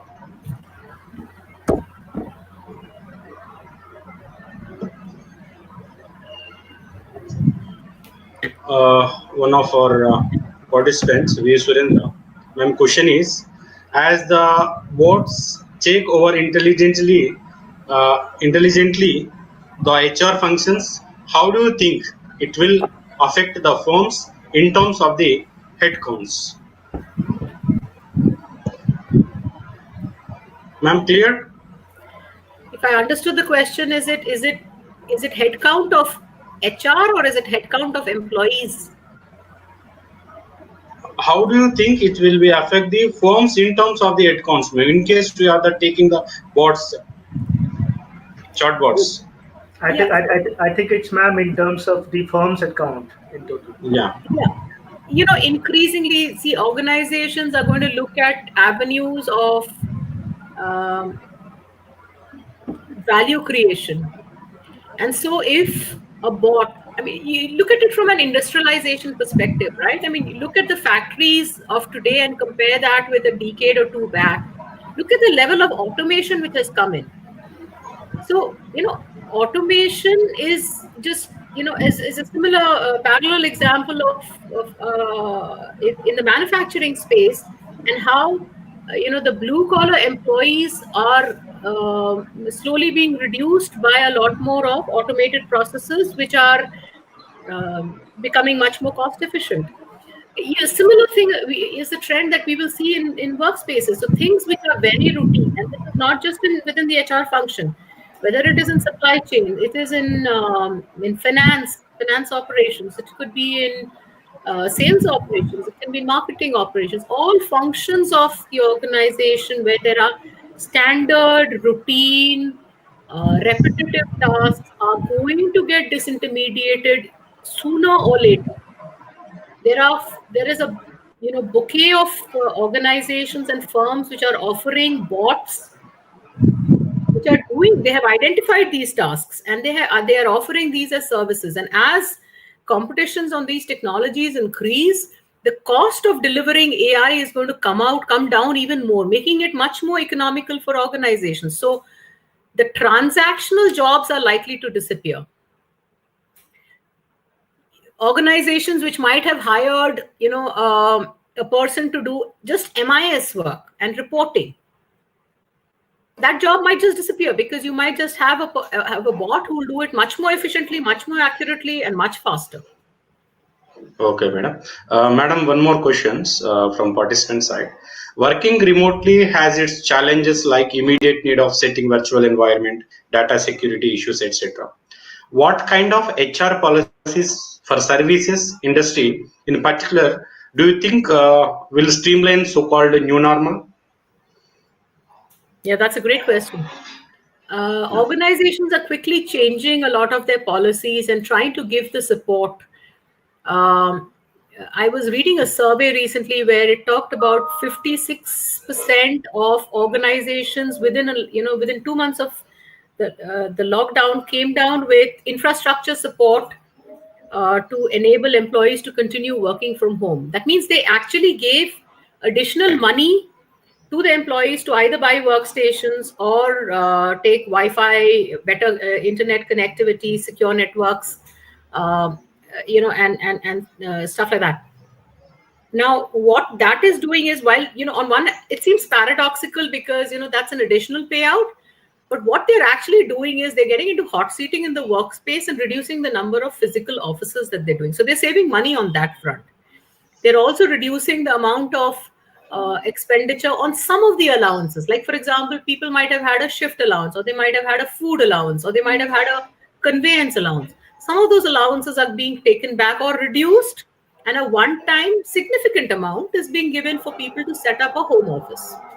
So these are some and policies around, let's say, attendance, right? How do you make sure that norm changes? Now, you might have your earlier HR policy might have said you needed to log your attendance. Today, the mind shift is forcing people to say, you will have to look at outcomes rather than face time as the norm.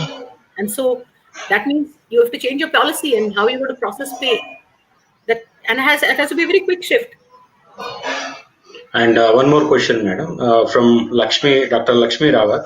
So, career prospects amidst teaching through technology replacing teachers, and what is the foresee challenges to academicians?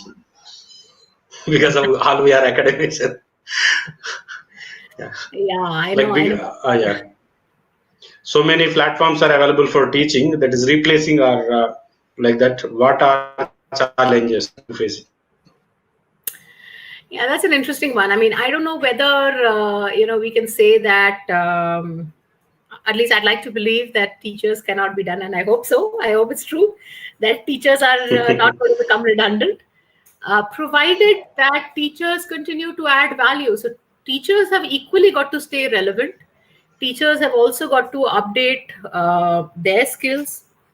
I know that my colleagues and myself and we've gone through training on how to run our whole courses online, and how to have hybrid online and asynchronous content, and so we are also learning, we are also adapting and trying to evolve into the new environment.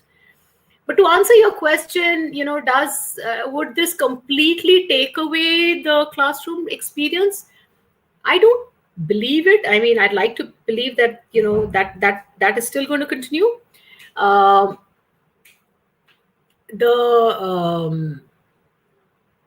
You've had Coursera and you've had MOOC and edX there for a very, very long time, and look at the level of completion rates that you see on Coursera or the MOOCs, basically, right? You have less than 4% of the people who enroll on those courses actually complete the course. But then, what is the percentage of dropouts that come physically to a classroom? I mean, if you try and compare that, I think the classroom experience still is something that students prefer and enjoy. Obviously, it also depends on the quality of faculty, and it's therefore very important for faculty to keep upskilling themselves, not just in the way they're delivering, but also on their content. Madam, final question, madam, from Ruhi, madam. So how can we cope up with the changing trend, like this turbulent time, not only for education, all the sectors are like in turbulent situations. So how we are getting up ready to deal with that particular situation?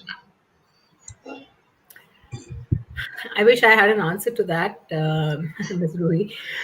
This is probably $1 million question. I think each one of us are just trying to adapt to the best we can. I think those with the highest resilience will survive it, and those who refuse to change are just going to go out like the dinosaurs.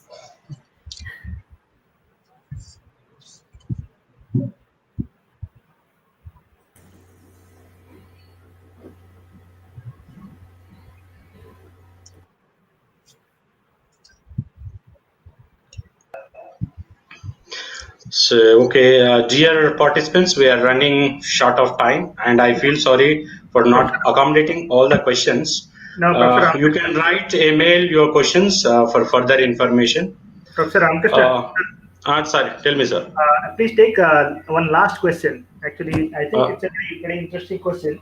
Ma'am, the question is that as the chatbots are taking most of the intelligent HR functions, so what kind of skill sets do we as HR professionals require to compete with the chatbots and still sustain in this market or our job?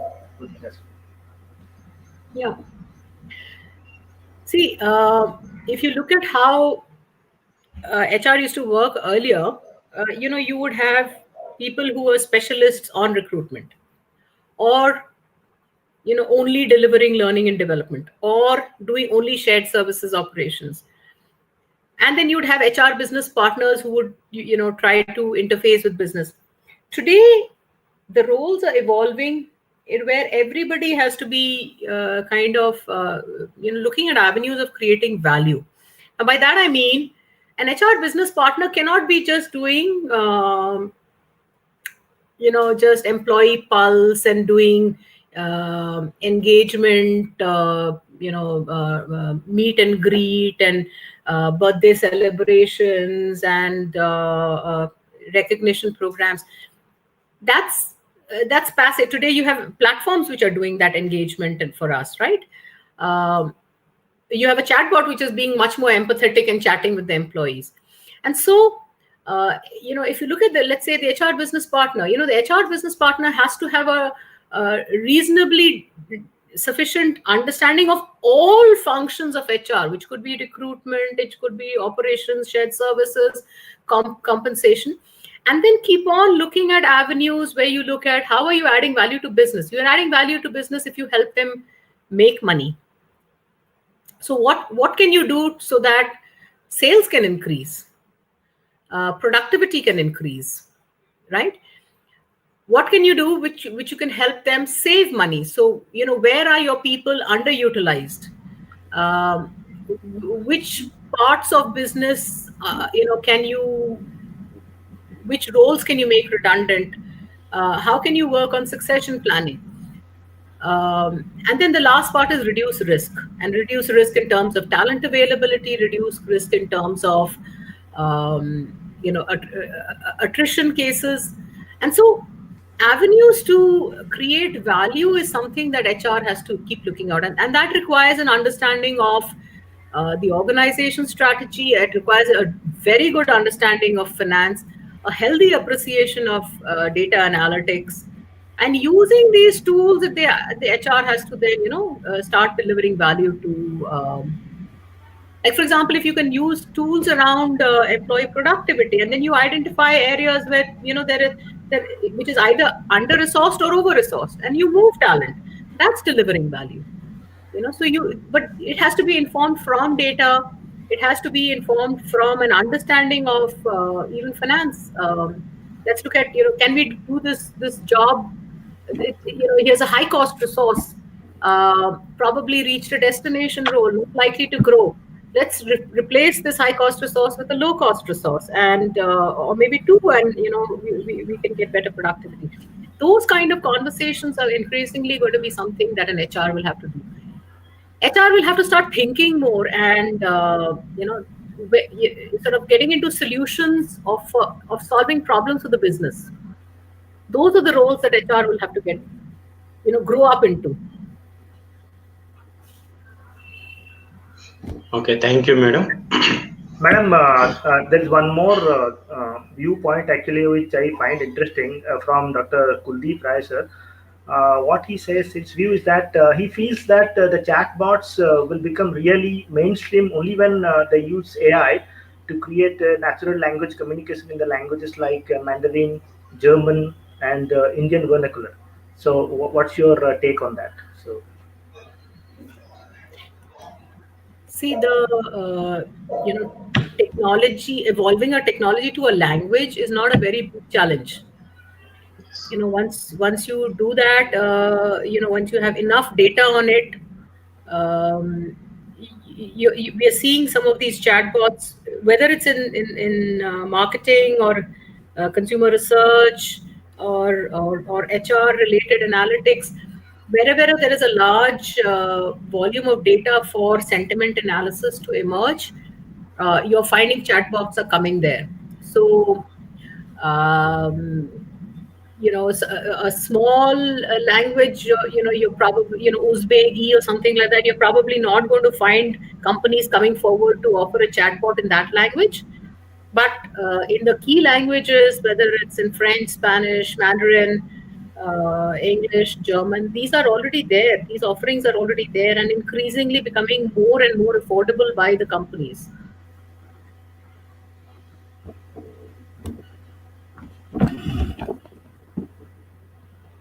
okay, thank you. Okay, thank you, ma'am. I feel honored and delighted to thanks today guest speaker, Dr. Debolina, for her enlightening lecture, which is contemporary and relevant to the current times in the field of management and HR sciences. And ma'am, you have stressed on particularly what is the present today role of artificial intelligence and machine learning that should be needed to cope up with the current challenges.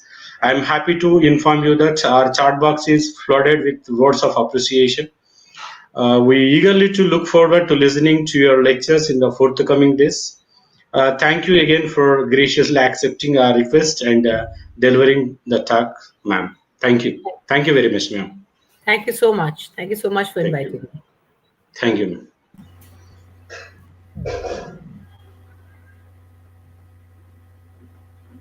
Participants, the session will back for with 2 minutes. So the next session will taken by the Dr. Chetan sir. So 2-minute break will be. Thank you.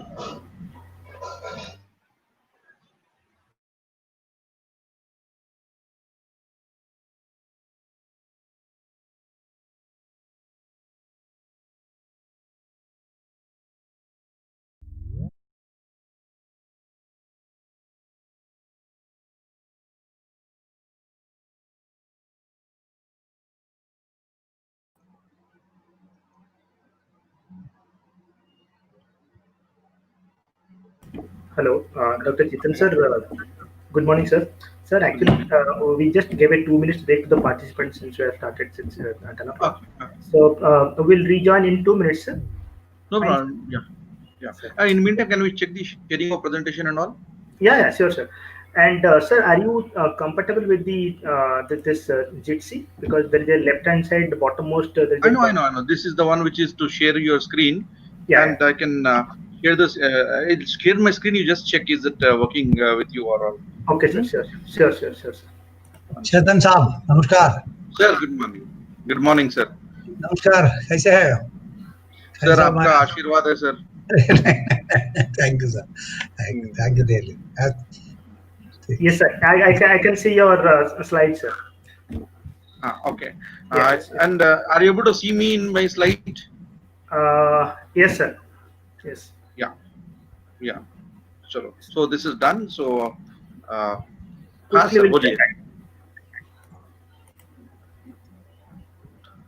it's going on good, sir. Good to see you after a long time.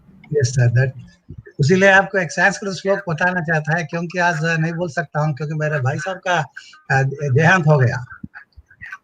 अरे आज कल रात में हुआ था, उसके लिए तो मैं कुछ बात नहीं कर सका, माफ कर लीजिए. नहीं सर, बहुत दुख है सर, हम आपके दुख में शामिल हैं. अच्छा. सो अब कहाँ है सर? अभी तो मैं घर पे हूँ साहब, अभी घर में हूँ. थोड़ा कल शाम को निकलने के लिए सोच रहा हूँ. मैं कल शाम ये होने के बाद निकलता हूँ क्योंकि वो शायद आपने को वो जुम्मा शायद फ्राइडे के दिन शायद होने का उम्मीद है, नहीं तो फ्राइडे तो सैटरडे होने का है रिचुअल्स. कहाँ रहते सर वो लोग? हैदराबाद में नहीं है? नहीं, हैदराबाद नहीं है साहब, बहुत दूर है इधर से. वो पूरा कोने को है, एक गांव जाना है, वो खम्मम के पास, खम्मम से आगे जाना है. तो उन्होंने एनजीआर में डायरेक्टर था, डिप्टी डायरेक्टर था.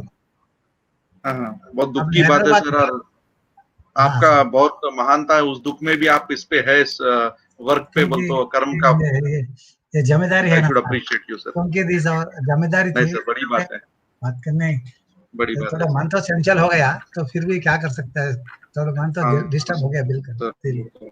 ठीक है सर, जो होना हो. बोलिए सर, संस्कृत श्लोक कुछ बता रहे थे आप.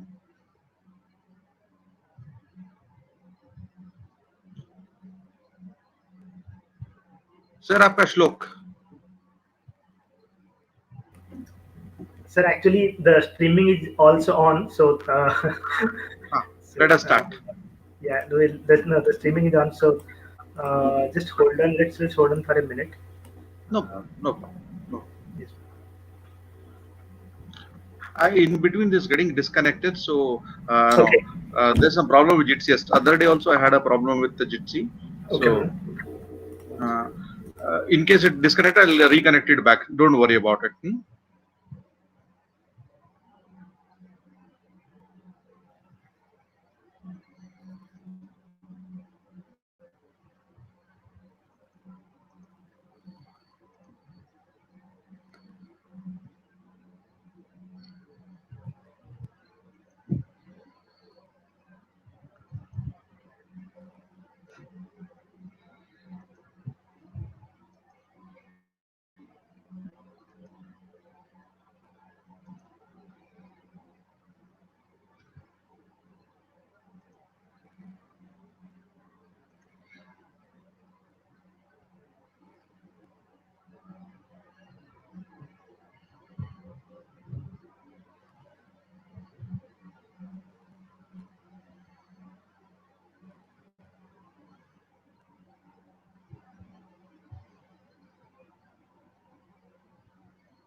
Hello.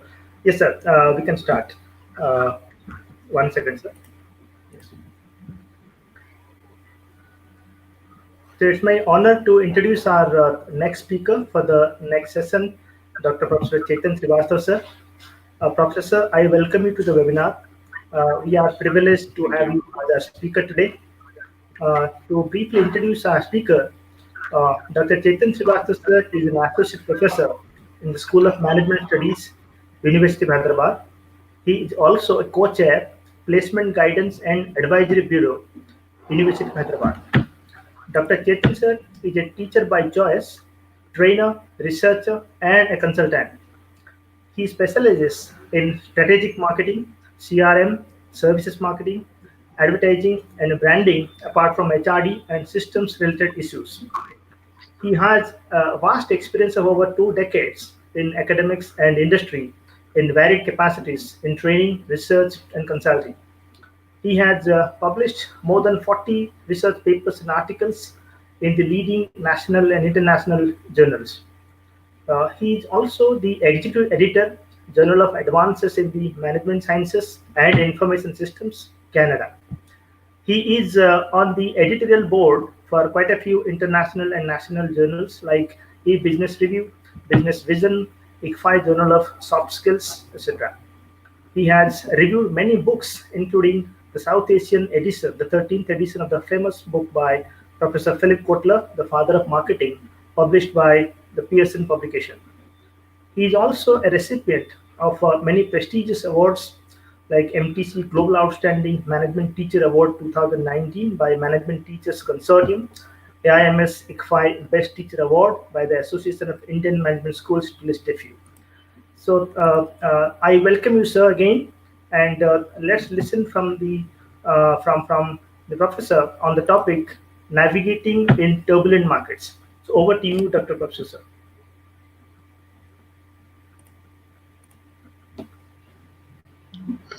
Hello. Hello. Yes, sir. You're audible. Yes, sir. Yeah. Thank you. A very good morning to one and all. It's now good afternoon, so it doesn't matter. So we are transitioned from morning to afternoon as we have been transiting from good times to turbulent times. So, my session for today or the discussion for today would be navigating on turbulent times. Well, this topic came to me when I thought about it. I was really wondering. Yes, this is one of the most important kind of things which are supposed to be there for your thing which is going on, because we are going through such a turbulent time to go on. So thanks for the management of MGI to ask me to talk on this topic, which is very relevant in the current times. So I'll do my best to see that how can I help you out to do it so that you can create a business excellence and also create an excellence for yourself. So before I really begin, let's thank all the Corona warriors who have been working hard for us and who are managing turbulence so well that we are actually not finding much of the turbulence in our lives to go in, because they are the ones who are really, shielding us from the big turbulences. So thank you one and all, the doctors, the health workers, the sanitation workers, and the the brave soldiers of our nation, policemen and all. So thank you all for doing it wonderful.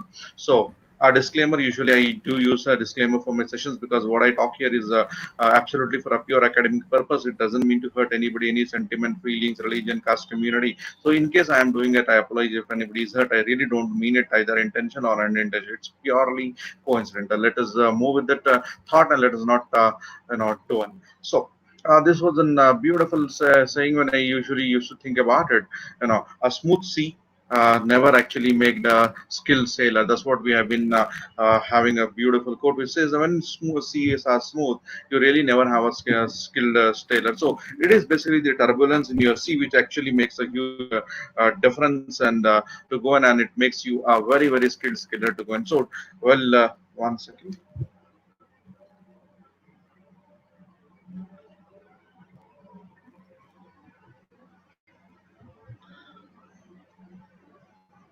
So, well, the turbulences basically happens and go in. So, well, turbulences are on. So, uh, you actually become a good sailor because you know how to handle a turbulence to go on. So, a beautiful thought by Gautam Adani, who says basically that business is all about, you know, managing risk, taking risk, and managing uncertainties and turbulence. So, what we talk about doing business itself is an basic thing about taking risk and managing uncertainty and turbulence. And a business is supposed to be a part of turbulence, and it has to see turbulences. Maybe today this is the turbulence, and tomorrow that something else would be the turbulence which actually goes on. But we have to work onto the turbulence and do our business well. So now, Deming beautifully says, it is not necessary to change. You know, It's a beautiful statement. It's not necessary to change. Survival is not mandatory. So basically, when you talk about it, we have to basically navigate the turbulence. Somehow you have to do and go across. I'm no better than the next trader. Just quicker at realizing my losses and moving on to the next trade. That's what people are trying to do in now. In case when you are having an issue and your things are on, you basically try to move on to a business. When you have a problem with your business, you get into something else. I've seen a lot of people who are basically getting into some other businesses so that when there is a turbulence, they leave that business which is creating a problem and go on to something which is the order of the day to go in. No, that's a beautiful thought. I mean, I was going through this turbulence.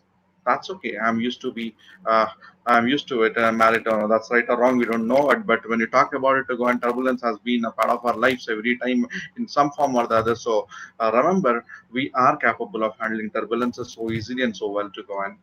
So air turbulence. I still remember one day, I was traveling to Dubai and it was terrific storm, and the turbulence was so high, and I was seeing, God, I'm gone today. So it was so big, and it turbulence lasted almost half an hour to 40 minutes because there was a cyclone kind of thing while I was traveling, and the flight itself was delayed by more than an hour in air. So when the turbulence is on, when something happens, the first thing that the captain of the flight announces, please come back to your seats. That's one. Second part is put your seatbelt on. So basically, and stay calm. So when you talk about it, the same thing happens whenever there's a turbulence in market turbulence, in life turbulence, and everything. First thing is you go back to play your seats. That's the first part. Second part is where you are basically going to put your seat belts to make you sure and secure you are there. And third part is stay calm. So once you're calm, turbulence will surely pass off. And when the turbulence passes off, you have your own time to go in and do a cross.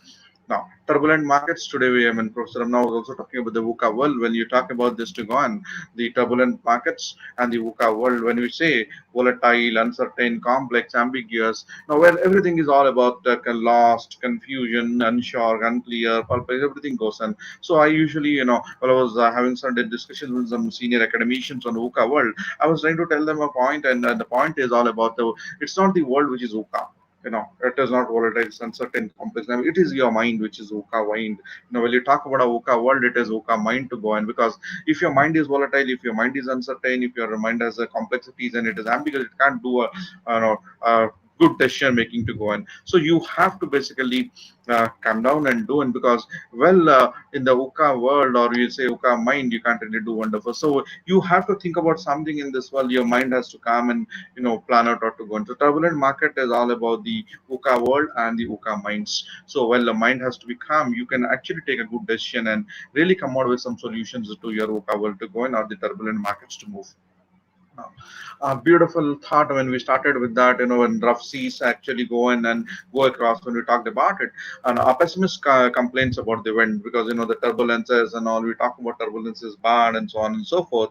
So when the turbulence is bad and everything goes, and so this particular thing moves, and when we talk about it to go, uh, the optimist expects it to change. So we are all optimists and we expect it to change. And the most important part, the realist. The realist is the one who actually understands the realities. He adjusts the sails. So while your turbulence is on, it's all about how well you adjust your sails so that you actually sail through smoothly, and you actually fight the turbulence back to coin. Now, while you look into the thing, it goes in the turbulent, the ship is on, you can see the dollars coming in, that's the prosperity. So businesses are looking at, when there is a turbulence, the profits are get a problem. So you are to get into a profit to go on. Now we are not focusing on profits. I'll talk about it at a later time. When you go on, what is profit for you? The profit for you today is all about staying alive, staying successful, stay surviving this turbulences. Once you survive the turbulences, you always have a time to go. It would be a loss today, but when you are learning and you are preparing for tomorrow, everything actually works and moves on. So, uh, when you look into this, as our discussion started about pessimist and optimist, the pessimist says, that's a classic example where we all give this example when we say half empty glass, full glass, and so on and so forth. The pessimist says glass is half empty, optimist says the half full. The innovator, we are trying to talk about the innovator in turbulent. He says, let's talk about the ice. I'm not talking about the water. I'm not talking about the half full, half empty, because I'm trying to talk about an opportunity. Well, what I have with whatever I have, and so you are looking into it to go well. Basically, the issue is all about how well and how do you and how can you basically innovate and move in across in these turbulent times. So innovation is the key whenever there's a turbulence, because that's what you talk about everything today.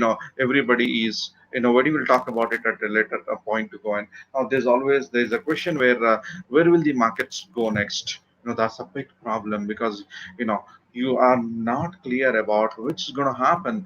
Somebody says 2022 till 2022, you find that 2020 we're expecting the COVID crisis to or turbulence to calm down at the end.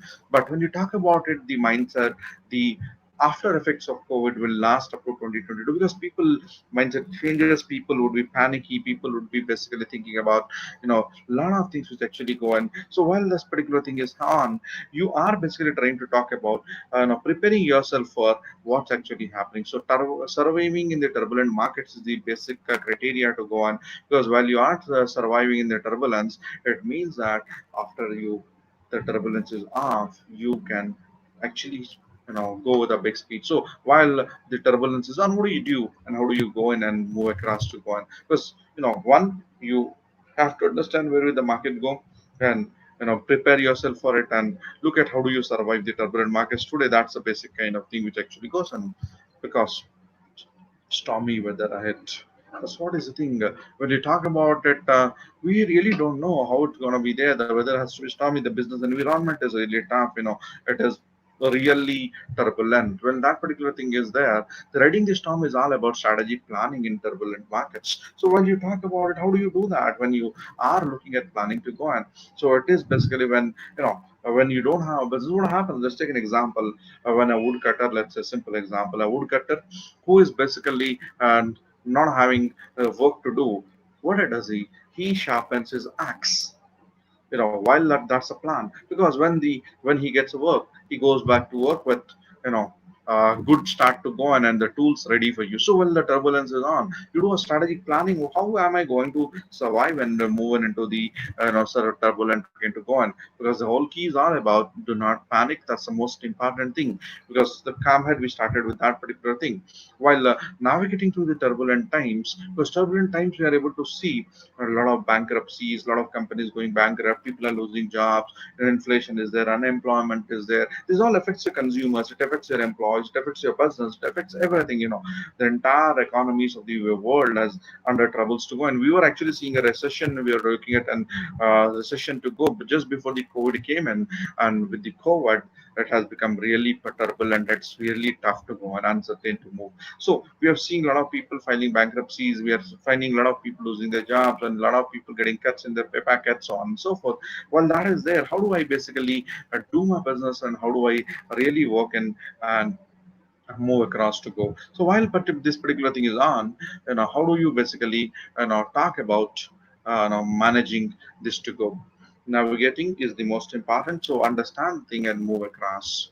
The whole issue is all about a tight rope walk, and you can see the sharks and waters actually moving and the turbulence actually happening. So don't fall into the trap. That's the most important thing, where the trap is all about you know the turbulence. If you fall a trap to turbulence, it becomes very difficult. So marketing in difficult times is pretty important for you. So how do you actually do and work into the difficult times and work across? For example, there are people who have been getting into a lot of other businesses to move in. So I've seen a lot of people who have diversified themselves into the current need of the market. So they are diversifying themselves into the personal hygiene products, like, or it could be the safety kind of products to go in, or production equipment. Somebody is into face masks, somebody is into sanitizers, somebody is into something, somebody is into home delivery, somebody is into ensuring that health kind of thing to go on. So you are basically trying to get into some diversification to market, because when you don't have your right business to go on,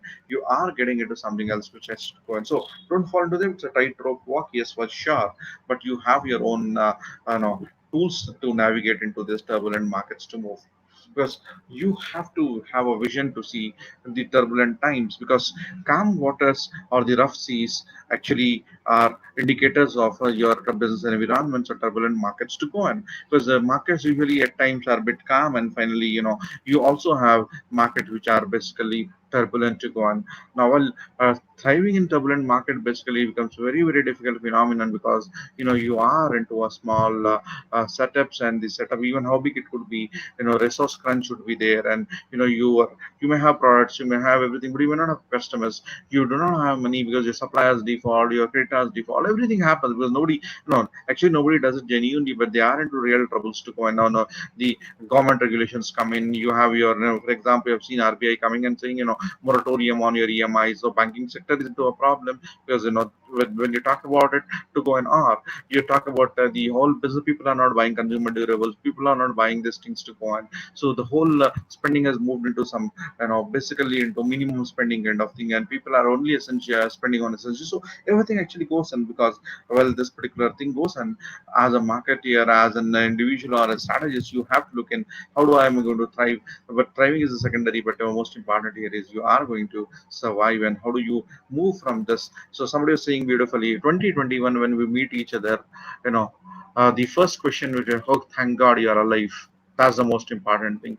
So if you're able to cross this 2021 being alive, that actually is the biggest survival and the thing to go on.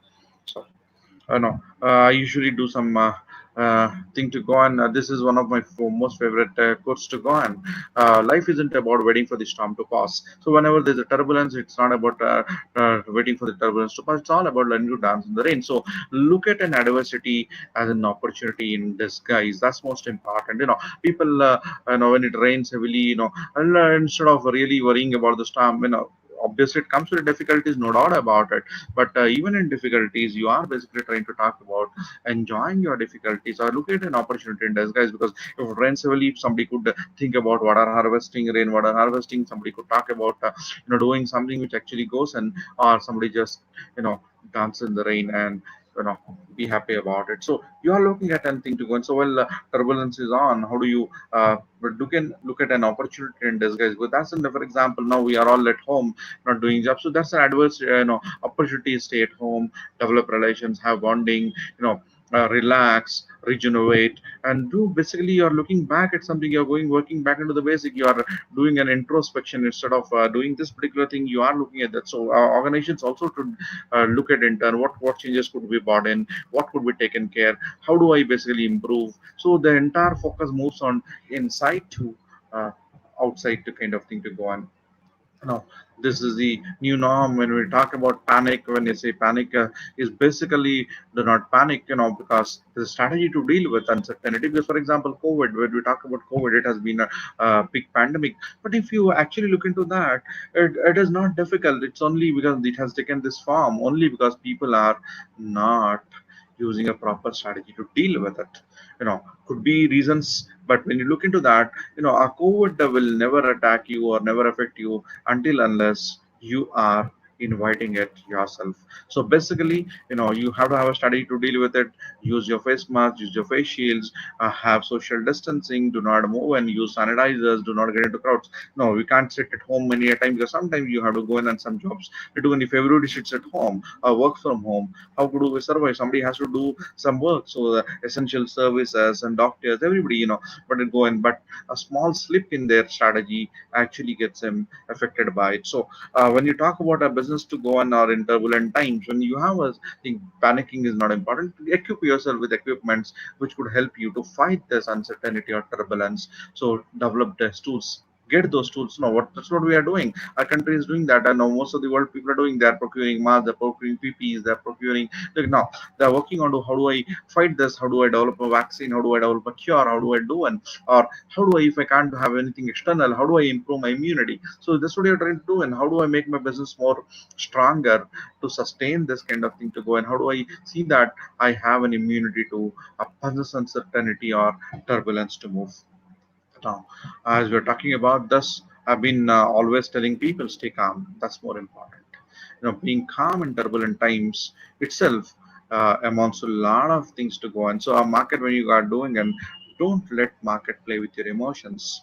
That's a basic important to go. And when you are how market is turbulent, when your market is really tough, navigating it is possible only when you are calm. Because when you are calm, it goes in. So it's basically what happens. You would have heard about the pilot whose plane had a problem, River Houston. He basically put that landed the flight in water so beautifully. So if you look into that kind of thing, saved everybody, every individual across was saved in that flight. So the thing was the turbulence which was there when you are there, the pilot's presence of mind, staying calm and taking a right decision saved everybody. So the same thing happens when you talk about it, when you are emotionally strong and when you actually stay calm in turbulent times, you can actually come out with the strategies or come out with the plans and come out with action which you go on. So that staying calm is the key to navigating in turbulent times.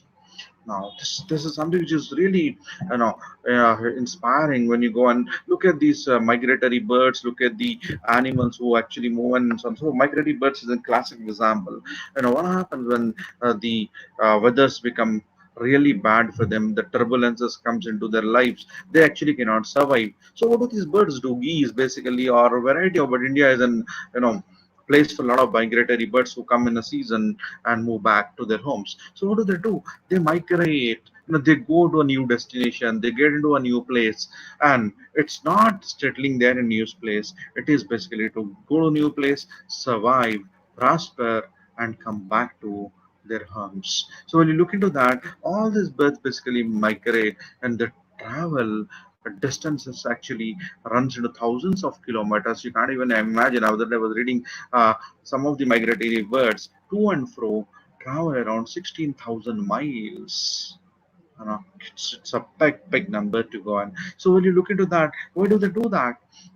Basically when you look in, these are the maps which actually go in navigational maps. How do the birds navigate? How do the animals navigate to survive? A lot of fishes also to go on and everything. They navigate from place to place because when certain things become very very difficult for them, adverse conditions, they move on to places where you have you know thing to go on. So when you are adversity a condition, you look at something where you have a comfort zone where you are trying to do. And so either you migrate your products, either you migrate your business, or either you migrate certain things to go and learn from the nature. That's the key to surviving in the navigating markets to go on. 2020, has been very very tough. That year, I really wonder when people were celebrating welcoming 2020, none of us would have thought that 2020 is going to give us this kind of thing to go on. We can't imagine, and we are into this big crisis, lot of turbulence around. It's just not health, it's just not everything. Everything is for a toss. There's a lot of volatility ahead. But one thing we should know that this is reality. So as early as you realize that this is a reality, you can actually navigate this kind of thing to go on. Well, you are navigating uncertainty to go on. You also are looking at for the prosperity to move or survival to go in and certain things to go across. So people are looking into how do I move into navigating your uncertainty and how do I am going to create a profit to go, and we are going to do this now.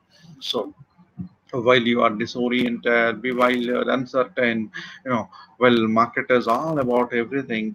How do you do it? Because somebody doesn't know what's going to happen tomorrow and how it go in. Even if a vaccine comes out, you can't really think that it will be a cure, it will be a magic wand kind of thing to go on. It is not. It will take time. So when that particular thing happens, now how do we survive? Even if you have a cure and the COVID goes off from the world, but still the market will no longer be the same. We have to understand we will not have the same kind of thing to go on. So when you look into anything, we always talk about this. I always tell people in ups and downs in your life is what are required. Even in an ECG, a straight line means you're no more. So when you talk about ups and downs, they're a part of our life. So the how well you understand that ups and downs are a part of life, you have done with that. So how are you going to deal with scary market? Don't look at that. I'm going to sell here, I'm going to buy here, I'm going to go back and do and market leads up and cleans up. So because you actually plan it out, and when that particular thing happens, because sooner or the later market becomes normal thing to go. And so navigating in your turbulent times, marketing during COVID-19, what's the right strategy? That's what people are thinking about. How do I really go into this kind of thing which actually goes? And I hope I'm making some sense. So while we talk about this to go on, while we are marketing the turbulent times, and when this particular thing is happening, you know, look at that. How do I change? What happens, what are the changes which I have to do, and what marketing has become. We are no longer the same kind of firms, we are no longer the same kind of the customers. We are trying to actually move in something different to go and move across. Now this is what I want you to understand. The most important while you're navigating to turbulent times, if you really want to excel, or if you want to have an excellence in the business and things to go on, please remember the most important point: the customer obsession is non-negotiable.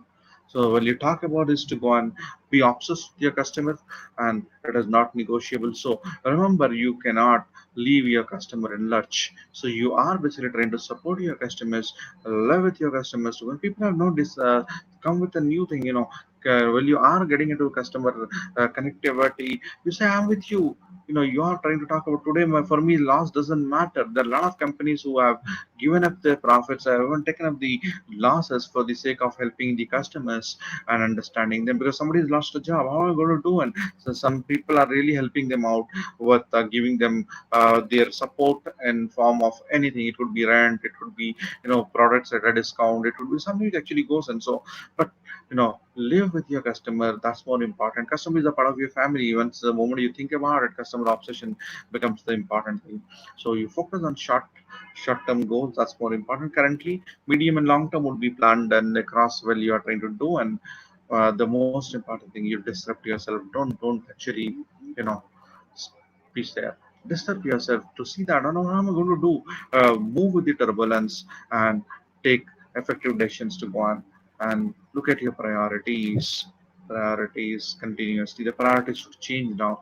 Your profits would take a back seat, and purpose should become the front seat, or survival should become the priority. Profit and has to take a back seat. So when you're trying to talk about customers becomes your priority, employees become your priority. Unfortunately, we have seen a lot of companies leave, uh, firing of the employees and all to go and this, we can't afford the pay packets when you are pay cuts. So when you look into that, to kind of these were the employees who are responsible for your profitability. How would you think about it? If you are not, actually taking care of your employees, that sends a very wrong signal, because the rest of the employees who are there, they would always have no affiliation to the organization. The belongingness moves off, because if you are really missing your priorities, your priority becomes profit. I know it becomes difficult thing to. And Ratan Tata, one of our speakers, were talking about it. Ratan Tata beautifully said, I really don't want people to really have problems, for profits can wait. Profits can wait. There are a lot of more times where you can make profits today. For me, most important is my employees, my customers, their well-being is more important. Now we are basically the hit by the analysis paralysis. That's what I always tell people that while you're trying to do, and we basically really talk about you know getting into a lot of analysis, which would create a lot of issues to go. And for a moment, you know let us really not get into this trap and go and sacrificing long term and for short term goals. Yes, short term goals are important, but long term is more important. So when you are looking at losses at short term, it's okay, it doesn't matter. But more important is having the confidence of your customer for you in long term to go in, because today you lost a customer, you lost them forever. So remember, short term is not important, long term is more important. So go and so customer focus should becomes a casualty. People think about that. No, it's not when you do. And because basically when you are looking at customer focus in long term, that's gonna really be the key to success, or the key success factors. Now, non-inclusive top-down decision making. This is what is basically happening when times of crisis and turbulence to go. And you basically take a decision at the top, and you don't involve people who are in the implementation parts on and so forth. That really creates an issue to go. And you may have wonderful strategy, you may have wonderful thing to go in, but when it is non-inclusive, it really doesn't make a big impact in your thing to go in. So remember, customer obsession is non-negotiable. You focus on short-term, medium, but don't forget your long-term goals. Disrupt yourself and change your priorities continuously, shifting the times to go on. Now, well, you are looking into this to go, the importance of digital marketing really moves big during uncertain times. I remember long back years ago when people thought about computer, even IBM, which was manufacturing the computers, the PCs of today. The CEO always was trying to say he wanted to find out what's the market for how many computers you can sell in the world. So while that particular thing was on, he could can answer is 5 pieces. If I'm able to sell 5 pieces, I would be happy. But understand this kind of thing to go on.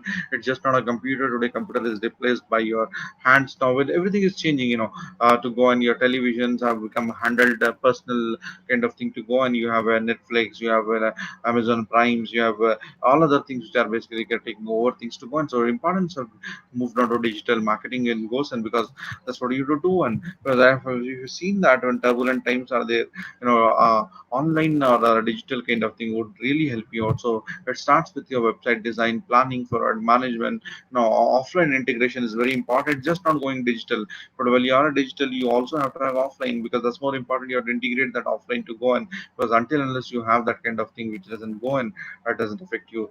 Building traffic to achieve you the social media presence, the optimization process, the conversion analysis, everything becomes a part of your marketing strategy. So while this particular thing is on, this is the most important kind of thing which actually makes a huge kind thing to go on.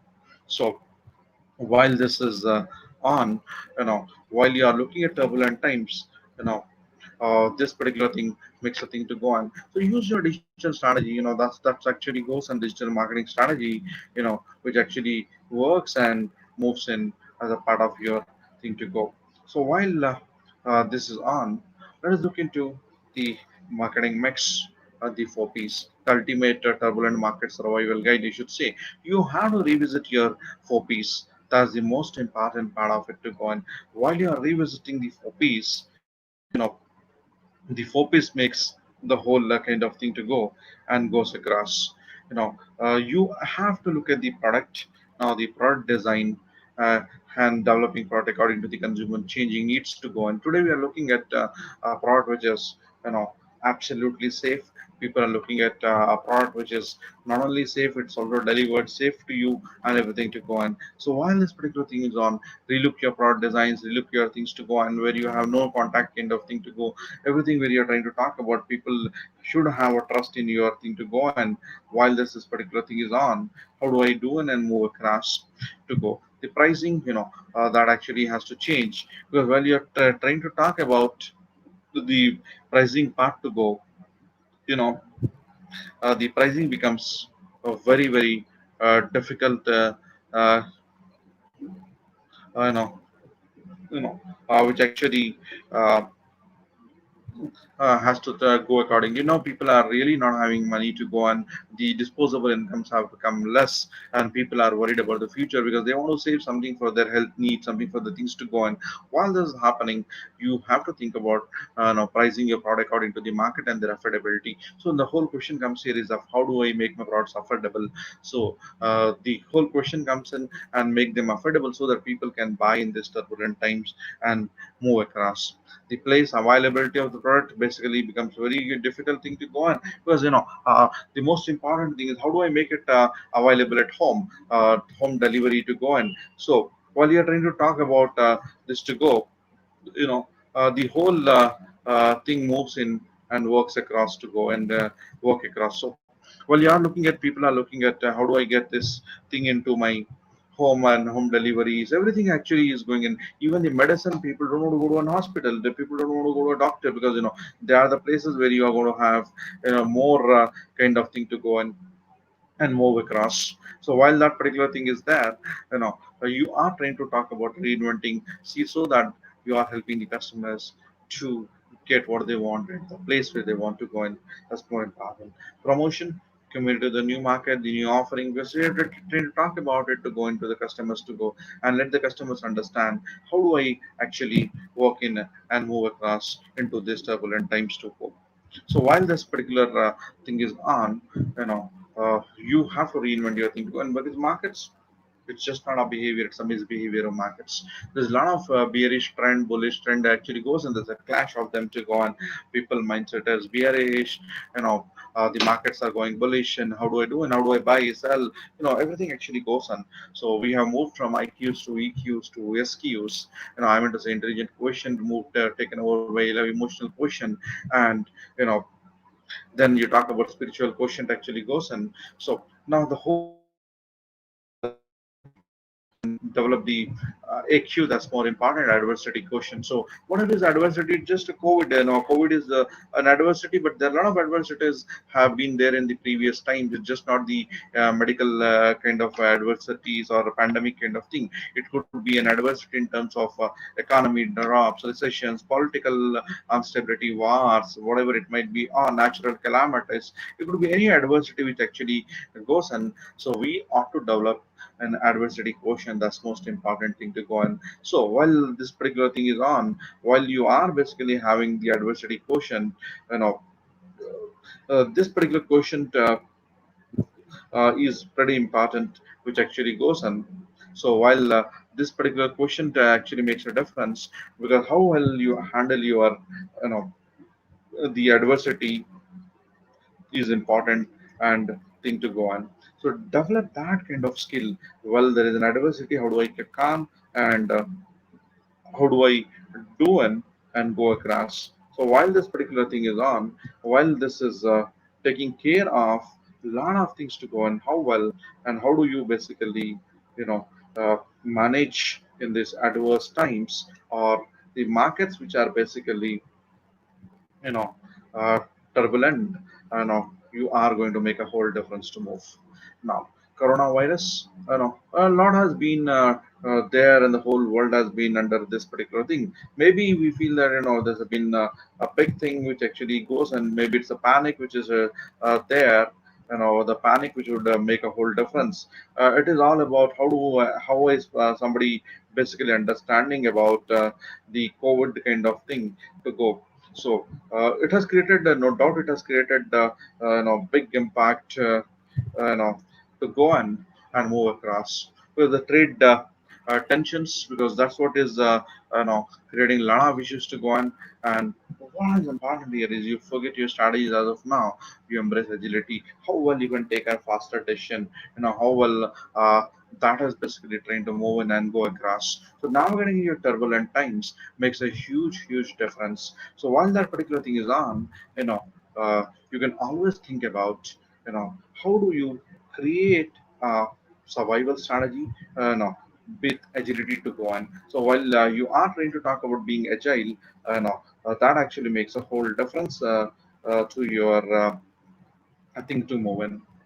Now, how do you thrive in turbulent markets? You want to be winner. You want to actually make a whole difference, and thing to go. And that makes a huge kind of thing to go on. So managing finances is most important kind of thing. All the organizations basically are worried about their money. They are worried about the profitability. It's true, because I need to pay my employees the salaries. I need to really run my operations. I need to do a lot of activities to go on.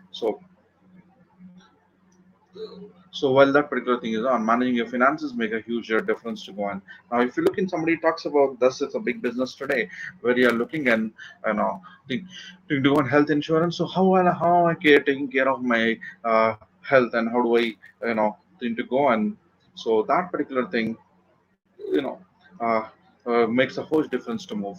So if somebody says, I really pulled out my money out of Bitcoin and began looking at something which is emerging markets. If you look into that, the price of the gold, or why the price of the gold has moved in there, because people have started moving from their investments from everything else into gold, because they want that it's an thing to go. And I was reading the morning paper today. They say 86% fall in real estates, or thing to go, and city to go. So that actually makes a huge difference and works across. Now, the whole intelligence is the ability to adapt to the change. Now, while there's a turbulence, where there's a change, accept the change. That's what you have to do. And, while you are accepting the change, you're adapting the change to go on. You know, uh, so you can always, talk about it to move across, where intelligence is an ability to change. So you are trying to talk about adapt to a change. Adapting is most important, and moving across. Now, there's one more turbulence which is happening. India and China. We are at a loggerheads. So China, when the whole world is having a problem with them, we can't say about anything about them. But when you are looking into it, you know, well, this particular thing is there, so well, that particular thing is there. So, well, this China, how do we do it? Because it's just not the war. The war is one part of it. So while the war is a part of it, because we all depend a lot of on thing to China. So while that particular thing China goes in, our products are basically done with China and market. 80 almost where every household has when I say do not use. I still remember I was talking about it 4 years back. Kind of thing. How do you ban China was on television live debate where how do you ban your Chinese products to go? And we're trying to talk about what happens. You have to become self-sufficient. Where we depend on Chinese product, whole world depends. Well, look into that. Wherever you go, China, you have the Chinese products to go in. So the markets become really turbulent. If the moment I say no to China, it becomes really tough to go in. So when I have to have an alternative, that's more important. India should become an alternate kind of thing to go in. We are looking at being cost effective, being a thing to go in.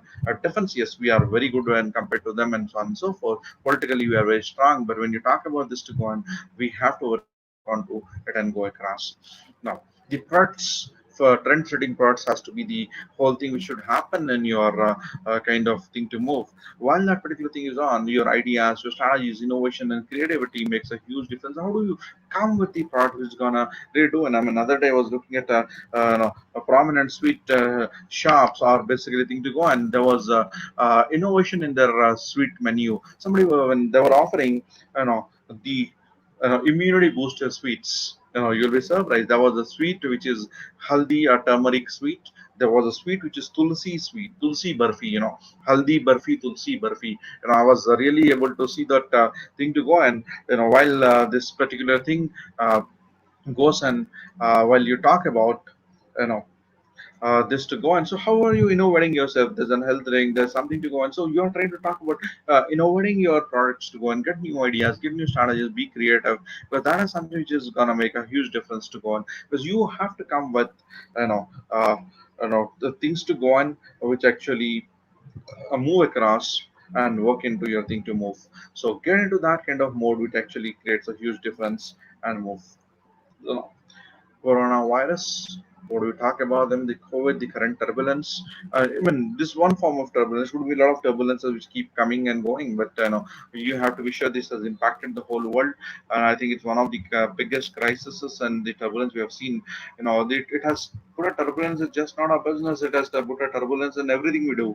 Right from the food you eat, right from the way you live, right from the thing to go, and you're thinking everything has been turned turbulent now. So we have to believe that's going to create whole new class of services. Things will change. People use their phones and all things to go, and everything is going to change. That's what somebody's saying. When new services come in, new things would replace things to go and move across, which actually works and moves. So somebody's talking about introducing a new service class of service, a green class, where you are trying to talk about a green class, which is wonderful and which is safe, which is environmentally friendly, to go. And then if somebody talks about telehealth and mobile health, that is something which is the in thing today, because you are trying to talk about and introducing something new. So you're not getting affected by turbulent markets. You're trying to talk about innovating your products. You're trying to talk about creating that new product package which would help you to go. And so you're trying to talk about telehealth. You're trying to talk about mobile health. How do I do? And other day also I did a small consulting the doctor for my parent, mother, to go and on an online kind of thing. And the doctor came in online video mode, talked to my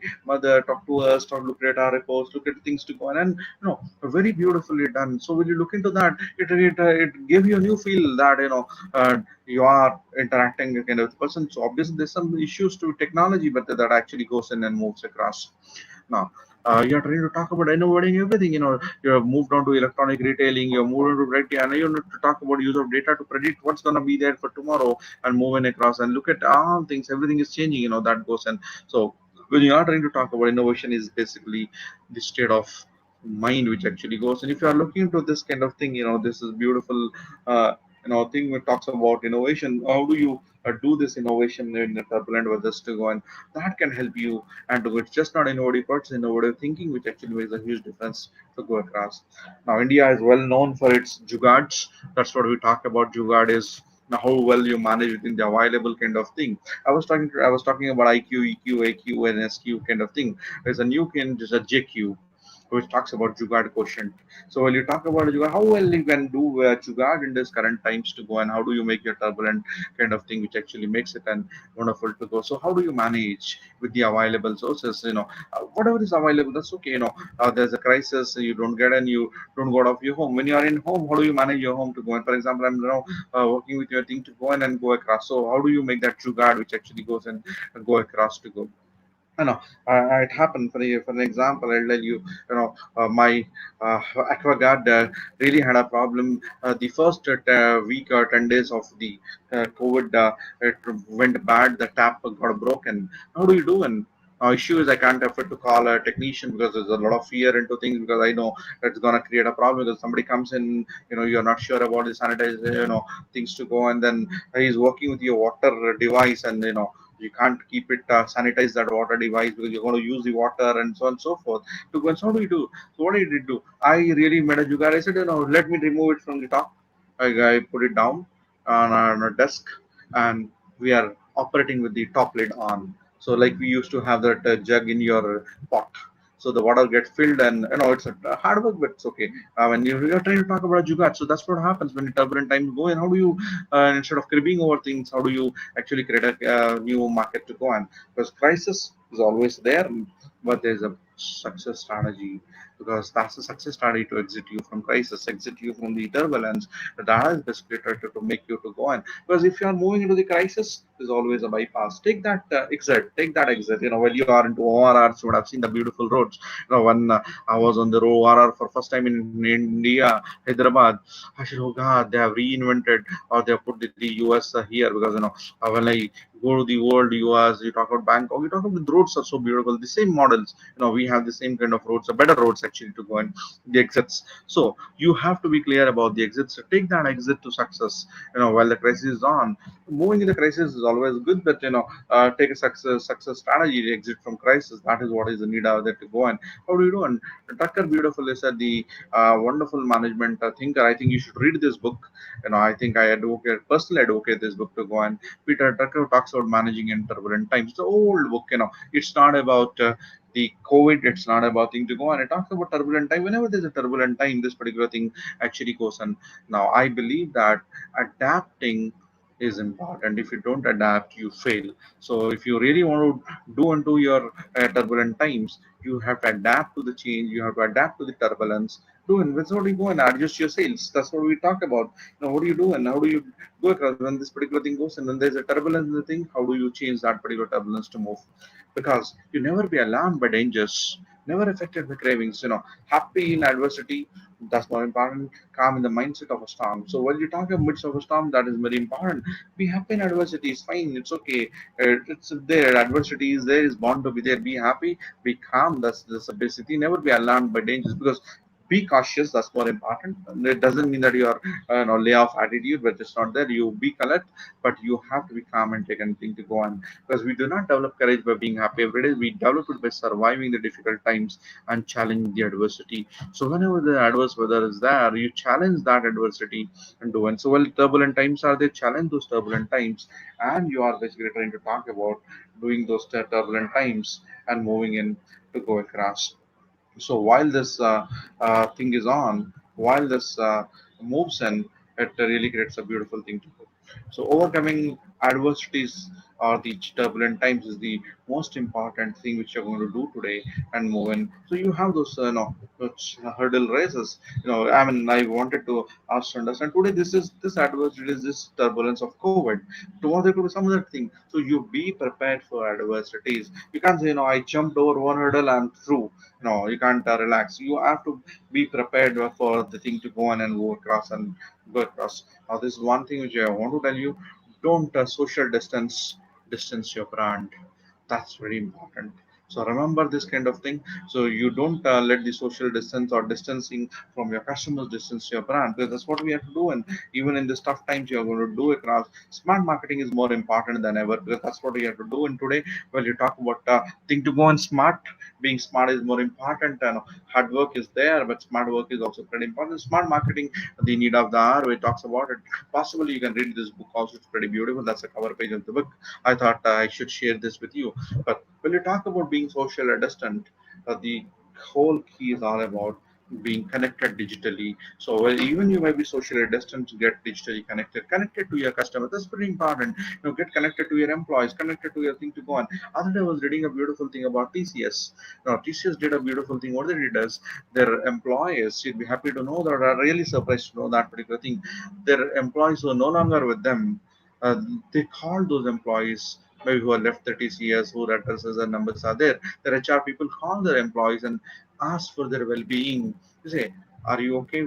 Your TCS case for you. You are our part family members." So when you talk about it, to go on, you are looking at connecting back to your family, connecting back to your employees, connecting back to your customers to go on. You may be socially distant but digitally connected. But I've seen, no, in this today's digital kind of thing, you know, we this crisis or the turbulent times actually got everybody connected. Today we also have family meetings online. We have family discussions online. We have video chats. We have video meetings. And you listen, we have been using sometimes Google Meet or sometimes some other Meet, or we are using WhatsApp chats, we have video chats, and we are going to have that kind of interactions to go. And we are trying to get connected digitally. Though you are there to go, and don't distance yourself. That's what is the important thing to go. And I mean, I think I have a few minutes, so I'll try to wind up faster. So, recession marketing offers you unique opportunity to elevate your brand voice. So when there is a decision, it gives you a beautiful opportunity which is gonna help you to elevate your brand voice. Build relationships, that's very important in this moment, and boost your engagement. Because the whole focus on this turbulent times is how do you keep your customers engaged, with you, or build a relationship with them. So these are turbulent times when they are there. You should always keep connected. That goes in, because customer retention is the key. Because if you lose your customers, you're gone forever to go on. Because the greatest danger in times of turbulence is not the turbulence. Please remember, I'm going to. This is a key, very important aspect of thing. It is just not about. Sorry, this is just not about the business. It's also about our own personal lives to go on. Because when you talk about this to go, greatest danger in times of turbulence is not the turbulence. It is the act with yesterday's logic. That's that the trucker says that. So while you talk about it to go on, if you are applying the same logic would have been applying yesterday to the current situation, things would change. So please move and change your logic to move. So that particular thing creates a whole lot of difference, which actually works and moves in. Because you don't apply the old logic. You are trying to talk about applying the new kind of thing, uh, new logic to the new times. So it's not about turbulence which is dangerous. It is your old thing which you're going to do and go across. During the turbulence, air on the side of support is a big issue. So don't do that. You always be supportive, which goes and learn how to stay calm and relaxed during turbulence. So that staying calm and relaxed during turbulence, I remember a story.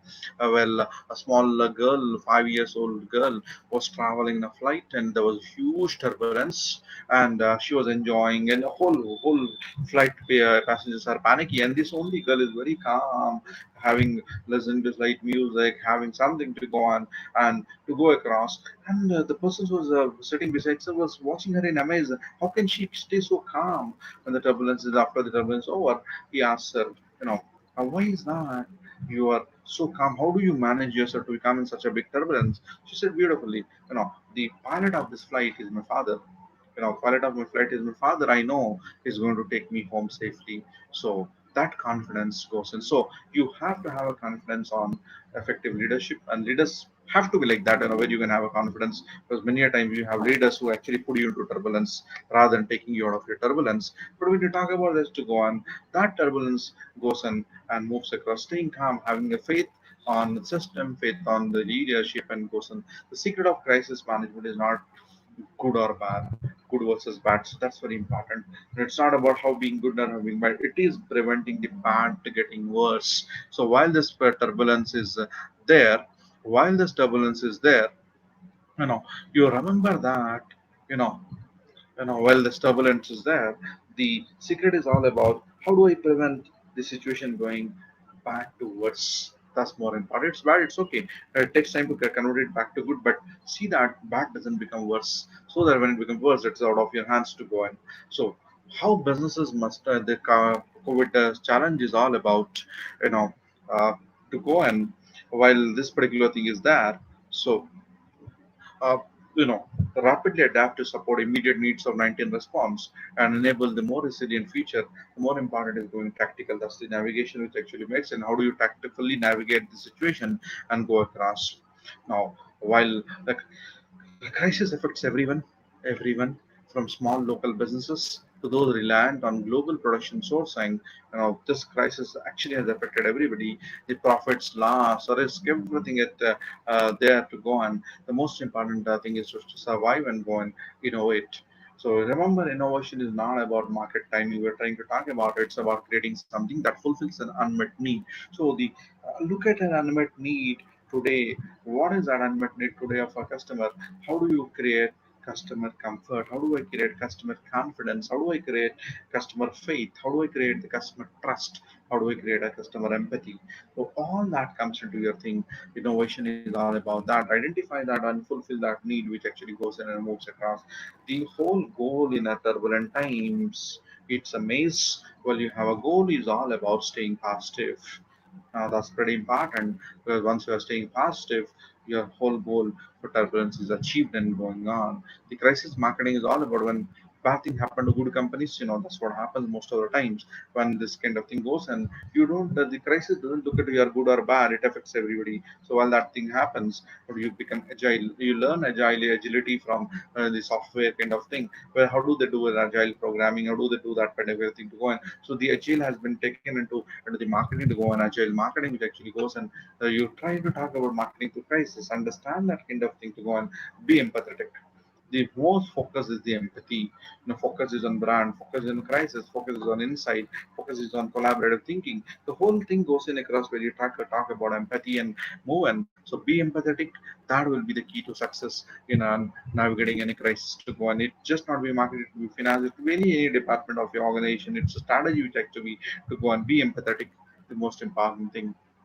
So stop uh, the spread of coronavirus, not your business. That's the most important thing to go on. So remember, you need to stop this coronavirus, the COVID-19, but not your business. It should happen. Your life should not stop. Life should continue. That's more important. So how digital marketing can help your businesses? So we can talk about look at that kind of thing. How do we do in it? The marketing, everything as we have been discussing about it is a key to fight a turbulent to go on. If you look in the traffic, I just wanted to share some figures here about the traffic growth or decline due to COVID-19. If you look at these are all the industries to go on, almost every industry is doing negative. Travel has been the most affected. Then rest of them are there, but the only thing which are positive, this is basically the media. Now everybody is glued to media. That's what is the thing to go on.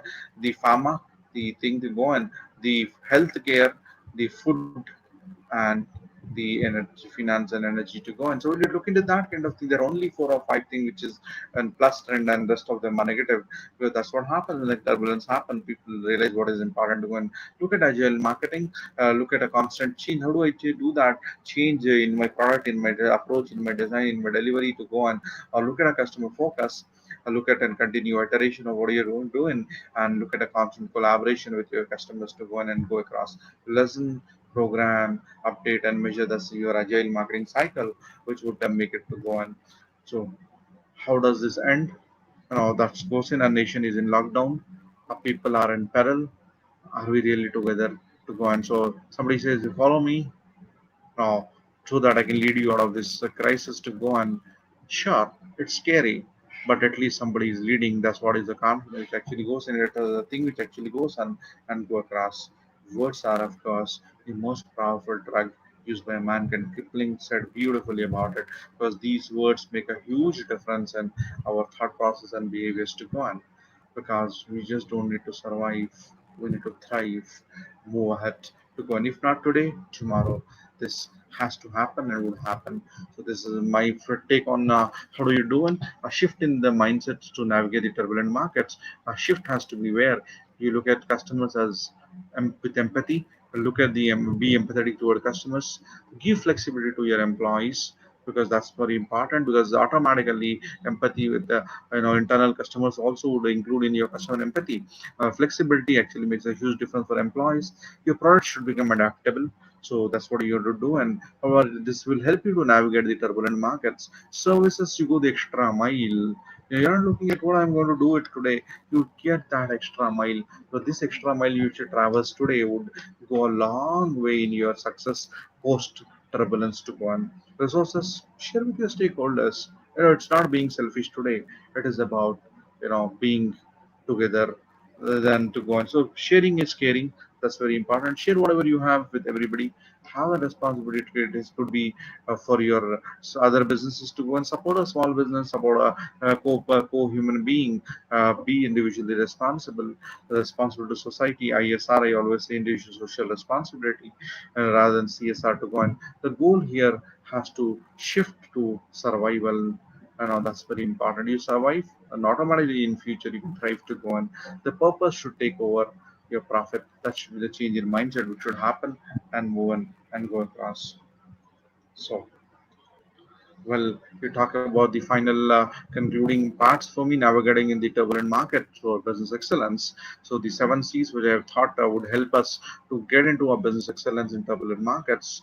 The first thing is calm.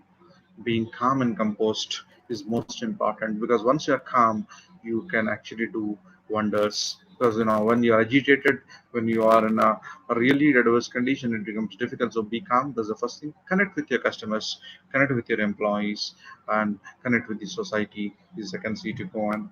Be compassionate towards employees, customers, society, because that's important. You have to be to go on, because we are all a part of this universe. And one fine day, today we are in our shoes, somebody moves in and goes, and be compassionate. Then comes cut down the costs, because everybody is having a financial crunch. So look at the ways where you're cutting down the costs, so that will help you, that will help your business, that will also help the customer to go and things to move across. Go with a co-value creation with your customers and stakeholders. So while you're trying to talk about this, create a value, and that particular thing together you create a value for each other to go across. Create new products and services which are relevant to current times. That's what we're trying to talk about. Everybody is looking at new things. I was talking about the example of Mitai Wala. I was talking about the medical doctors. I'm talking about a restaurant which is actually moved with only apps and robotic deliveries to go, and or somebody who has a home delivery. Somebody is using an you know drone to do a delivery to go. So look at the innovations to actually go happen and move across, where things actually go and create a product which are relevant the current times. And please remember, customer is the first and profit is the next. So don't look at profits and go on. So customer first. So the 7 C's will take you to navigate towards turbulent markets and create a business excellence for you. The survival toolkit, which I usually share with most of my presentations these days, is all about staying home, staying safe. That's more important. Survive this particular thing. You be safe. If you can't afford to be staying at home, wherever you are, stay safe. That's more important. Even if you're on the road, you stay safe. If you're on the way, you stay safe. If you're in the office, stay safe. That's more important. So tough times never last, but tough people do. One of the management speaker also was talking about this. Tough times never last, but tough people do. So be tough. You will last, and you will come out of this turbulent times to go on. घर में रहे, सुरक्षित रहे. That's more important. कोई road पर ना निकले, बेवजह ना निकले. That's more important.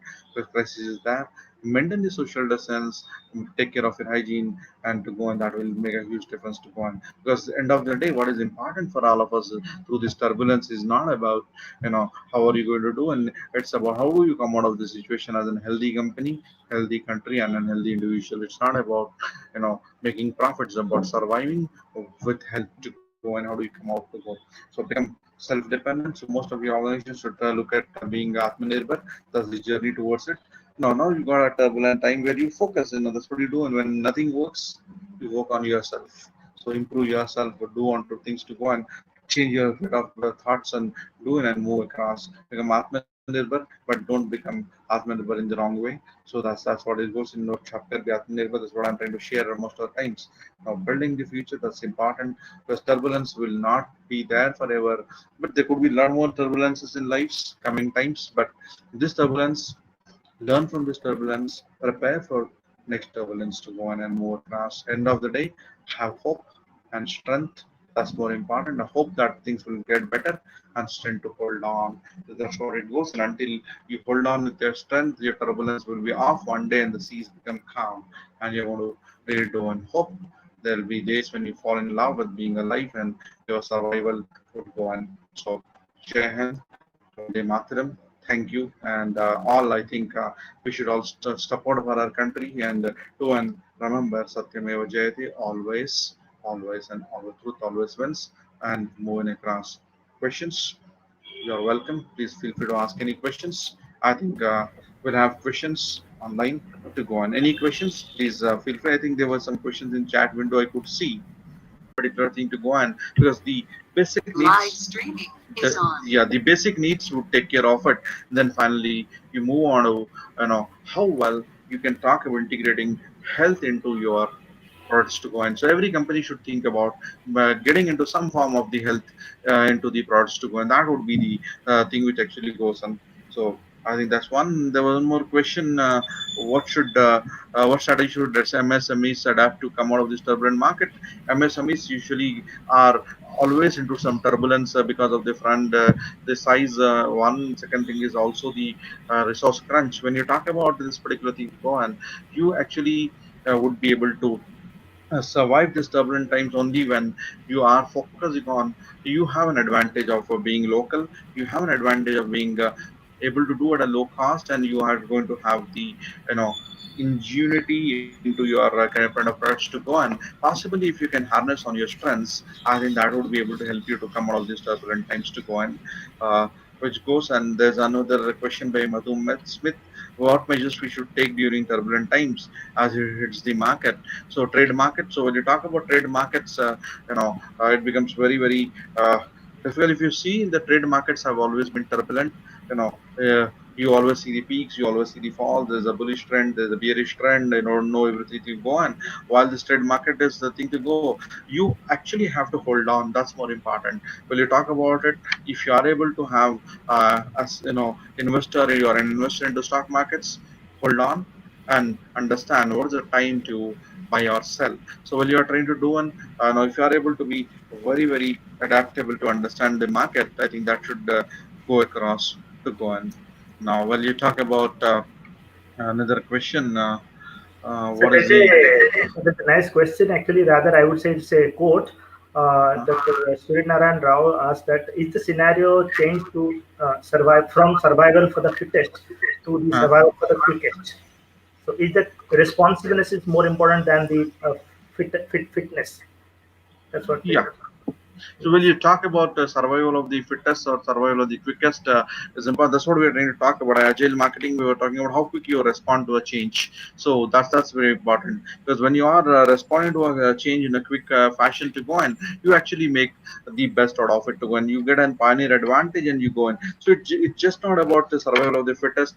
It's also the survival of the smartest, survival of the fastest kind of thing to go in, and the quickest to move across. Because how quick you adapt to a situation, how quick you come out with something which is gonna help this particular situation. I think that would be the leader of the thing to go. And that's a wonderful question, and I think that's what it is. Yeah, any other question? I'm open to it. There's one more question from Professor Surendra. He says, how the market will react? You focused on the integration of the offline markets also. So in that context, how the market will react to the sponsorship and the branding opportunity in sports, because there is a closed door sports being happening. At least it started in football, but then in general, how the market will react to sponsorship and branding opportunity in sports, or especially digital media in particular. See, basically, when you talk about branding to go, and I would have seen the sports they do in even Olympic did that particular thing. Olympics were basically for postponed because of this COVID kind of thing to go, and they started talking about having a new logo which was invented for it and which was reformed the logo to go, and we're trying to brand it across and say that yes, this is what we are trying to do in the IPLs. They started talking about this branding to go, and possibly what happens when you talk about the sports kind of arena to go, the branding would make a play a role, because now today we don't talk about people getting into stadiums, people getting into those things to watch them, or even the players playing the things to go. So where you're trying to talk about getting connected with your fans, connected with your people who enjoy sports through an online kind of media, or basically branding yourself and keep connecting with your thing, possibly makes a whole difference to go. So get back to rebranding, reworking onto your thing, possibly connect to your customers and a new terms to go and move across. Yeah, I think I've answered that question. Yeah. Yes, sir. There So is also a if somebody is question. not able to ask a question because of once, if somebody is not able to answer a question, please ask a question. Please take down my email IDs, and you can shoot me the questions. You can also give me my feedback to go on. So while you shoot a question, you can also get an answer. Possibly, if not immediately, you can also get in a day or two, or maybe certain times. You surely get a question answered to go in, because you can write back to me. Yeah, I'm open now. So yeah, please So, ask. so nice of you, sir. So one more Yeah, question, Dr. Kuldeep Rai had asked that yeah. I it's think I'm reading that question. okay. Yeah, Mr. Kuldeep Rai, you asked a question. What do you suggest as the best digital marketing analytic tools for use with image and text mining and mixing? A lot of tools which have come across today. When you talk about it, every tool has its own advantage and disadvantage. They go, and one, look at a tool which your resources permit you, and possibly the licenses, the investment which you can make in, or you can actually go for an open tools which are available, which could make a big thing to go. And possibly, if you just write to me, I'll give you a links to some of the tools which will help you to understand what could be the best kind of digital marketing tools which could come in and help you out to do in that way. So there are a lot of tools, but it's again it depends on what is your resource, what is your objectives, and how do you actually grow, and the size and everything to go across would make a huge difference. Thank you, Mr. Rai. Yeah, any other question?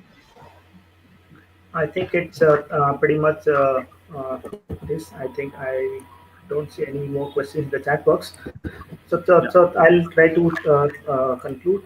Is that yeah, so? thank you. Thank you so much for an insightful session on the. You started with the how the VUCA world, the so-called synonym of turbulent markets. We can say it's not about the lost business or the confusion. It's the mind, but not the market, which is confused and uncertain. So in this, try to be optimistic and how to accept changes and be realistic and stay calm. So you gave an insight that where the market is going next, which is uncertain, and for that we got to have a very strategic plan, and to deal with the non-negotiable customers' interest, and so that you can ride through the stormy environment. And you gave a right mix of peace and the developing the adversity questions, managing finances, trend setting products like the Tulsi Burfi, the green class, the telehealth and mobile health. I'm sure these trend setting products are new to almost all of us. And then innovation is a state of mind that you focused on. And then you also touched upon the Jugaad questions, which is very specific in the Indian context. And then the customer retention by the decision marketing, the agile marketing, and how to boost the customer engagement in these turbulent times. And you also emphasize the book by the father of marketing, Peter Drucker, who focuses on the adaptation is the key. And you said that you be social distance, but then stay digitally connected. And finally, you have concluded rightly saying that your 7 C's will help you to sustain to navigate in the public market. So it's about the mindsets, not the markets. It's about the mindsets. So thank you for sir for throwing the lights on aspects on how to handle the seat belt to be secure in a figuratively simpler and lighter way. So thank you so much for the insightful. I'm sure all the participants and all the faculties are must have gained knowledge through your session. So I would like to thank you so much for accepting our invitation for this wonderful session, and we'll definitely look forward to hear from you in the future as a continuous learning practice. So thank you so much, sir. It's my pleasure. Thanks a lot. I should thank actually Professor Ramnamurthy Garu. So he was the instrumental to get things started and thing to go and move across.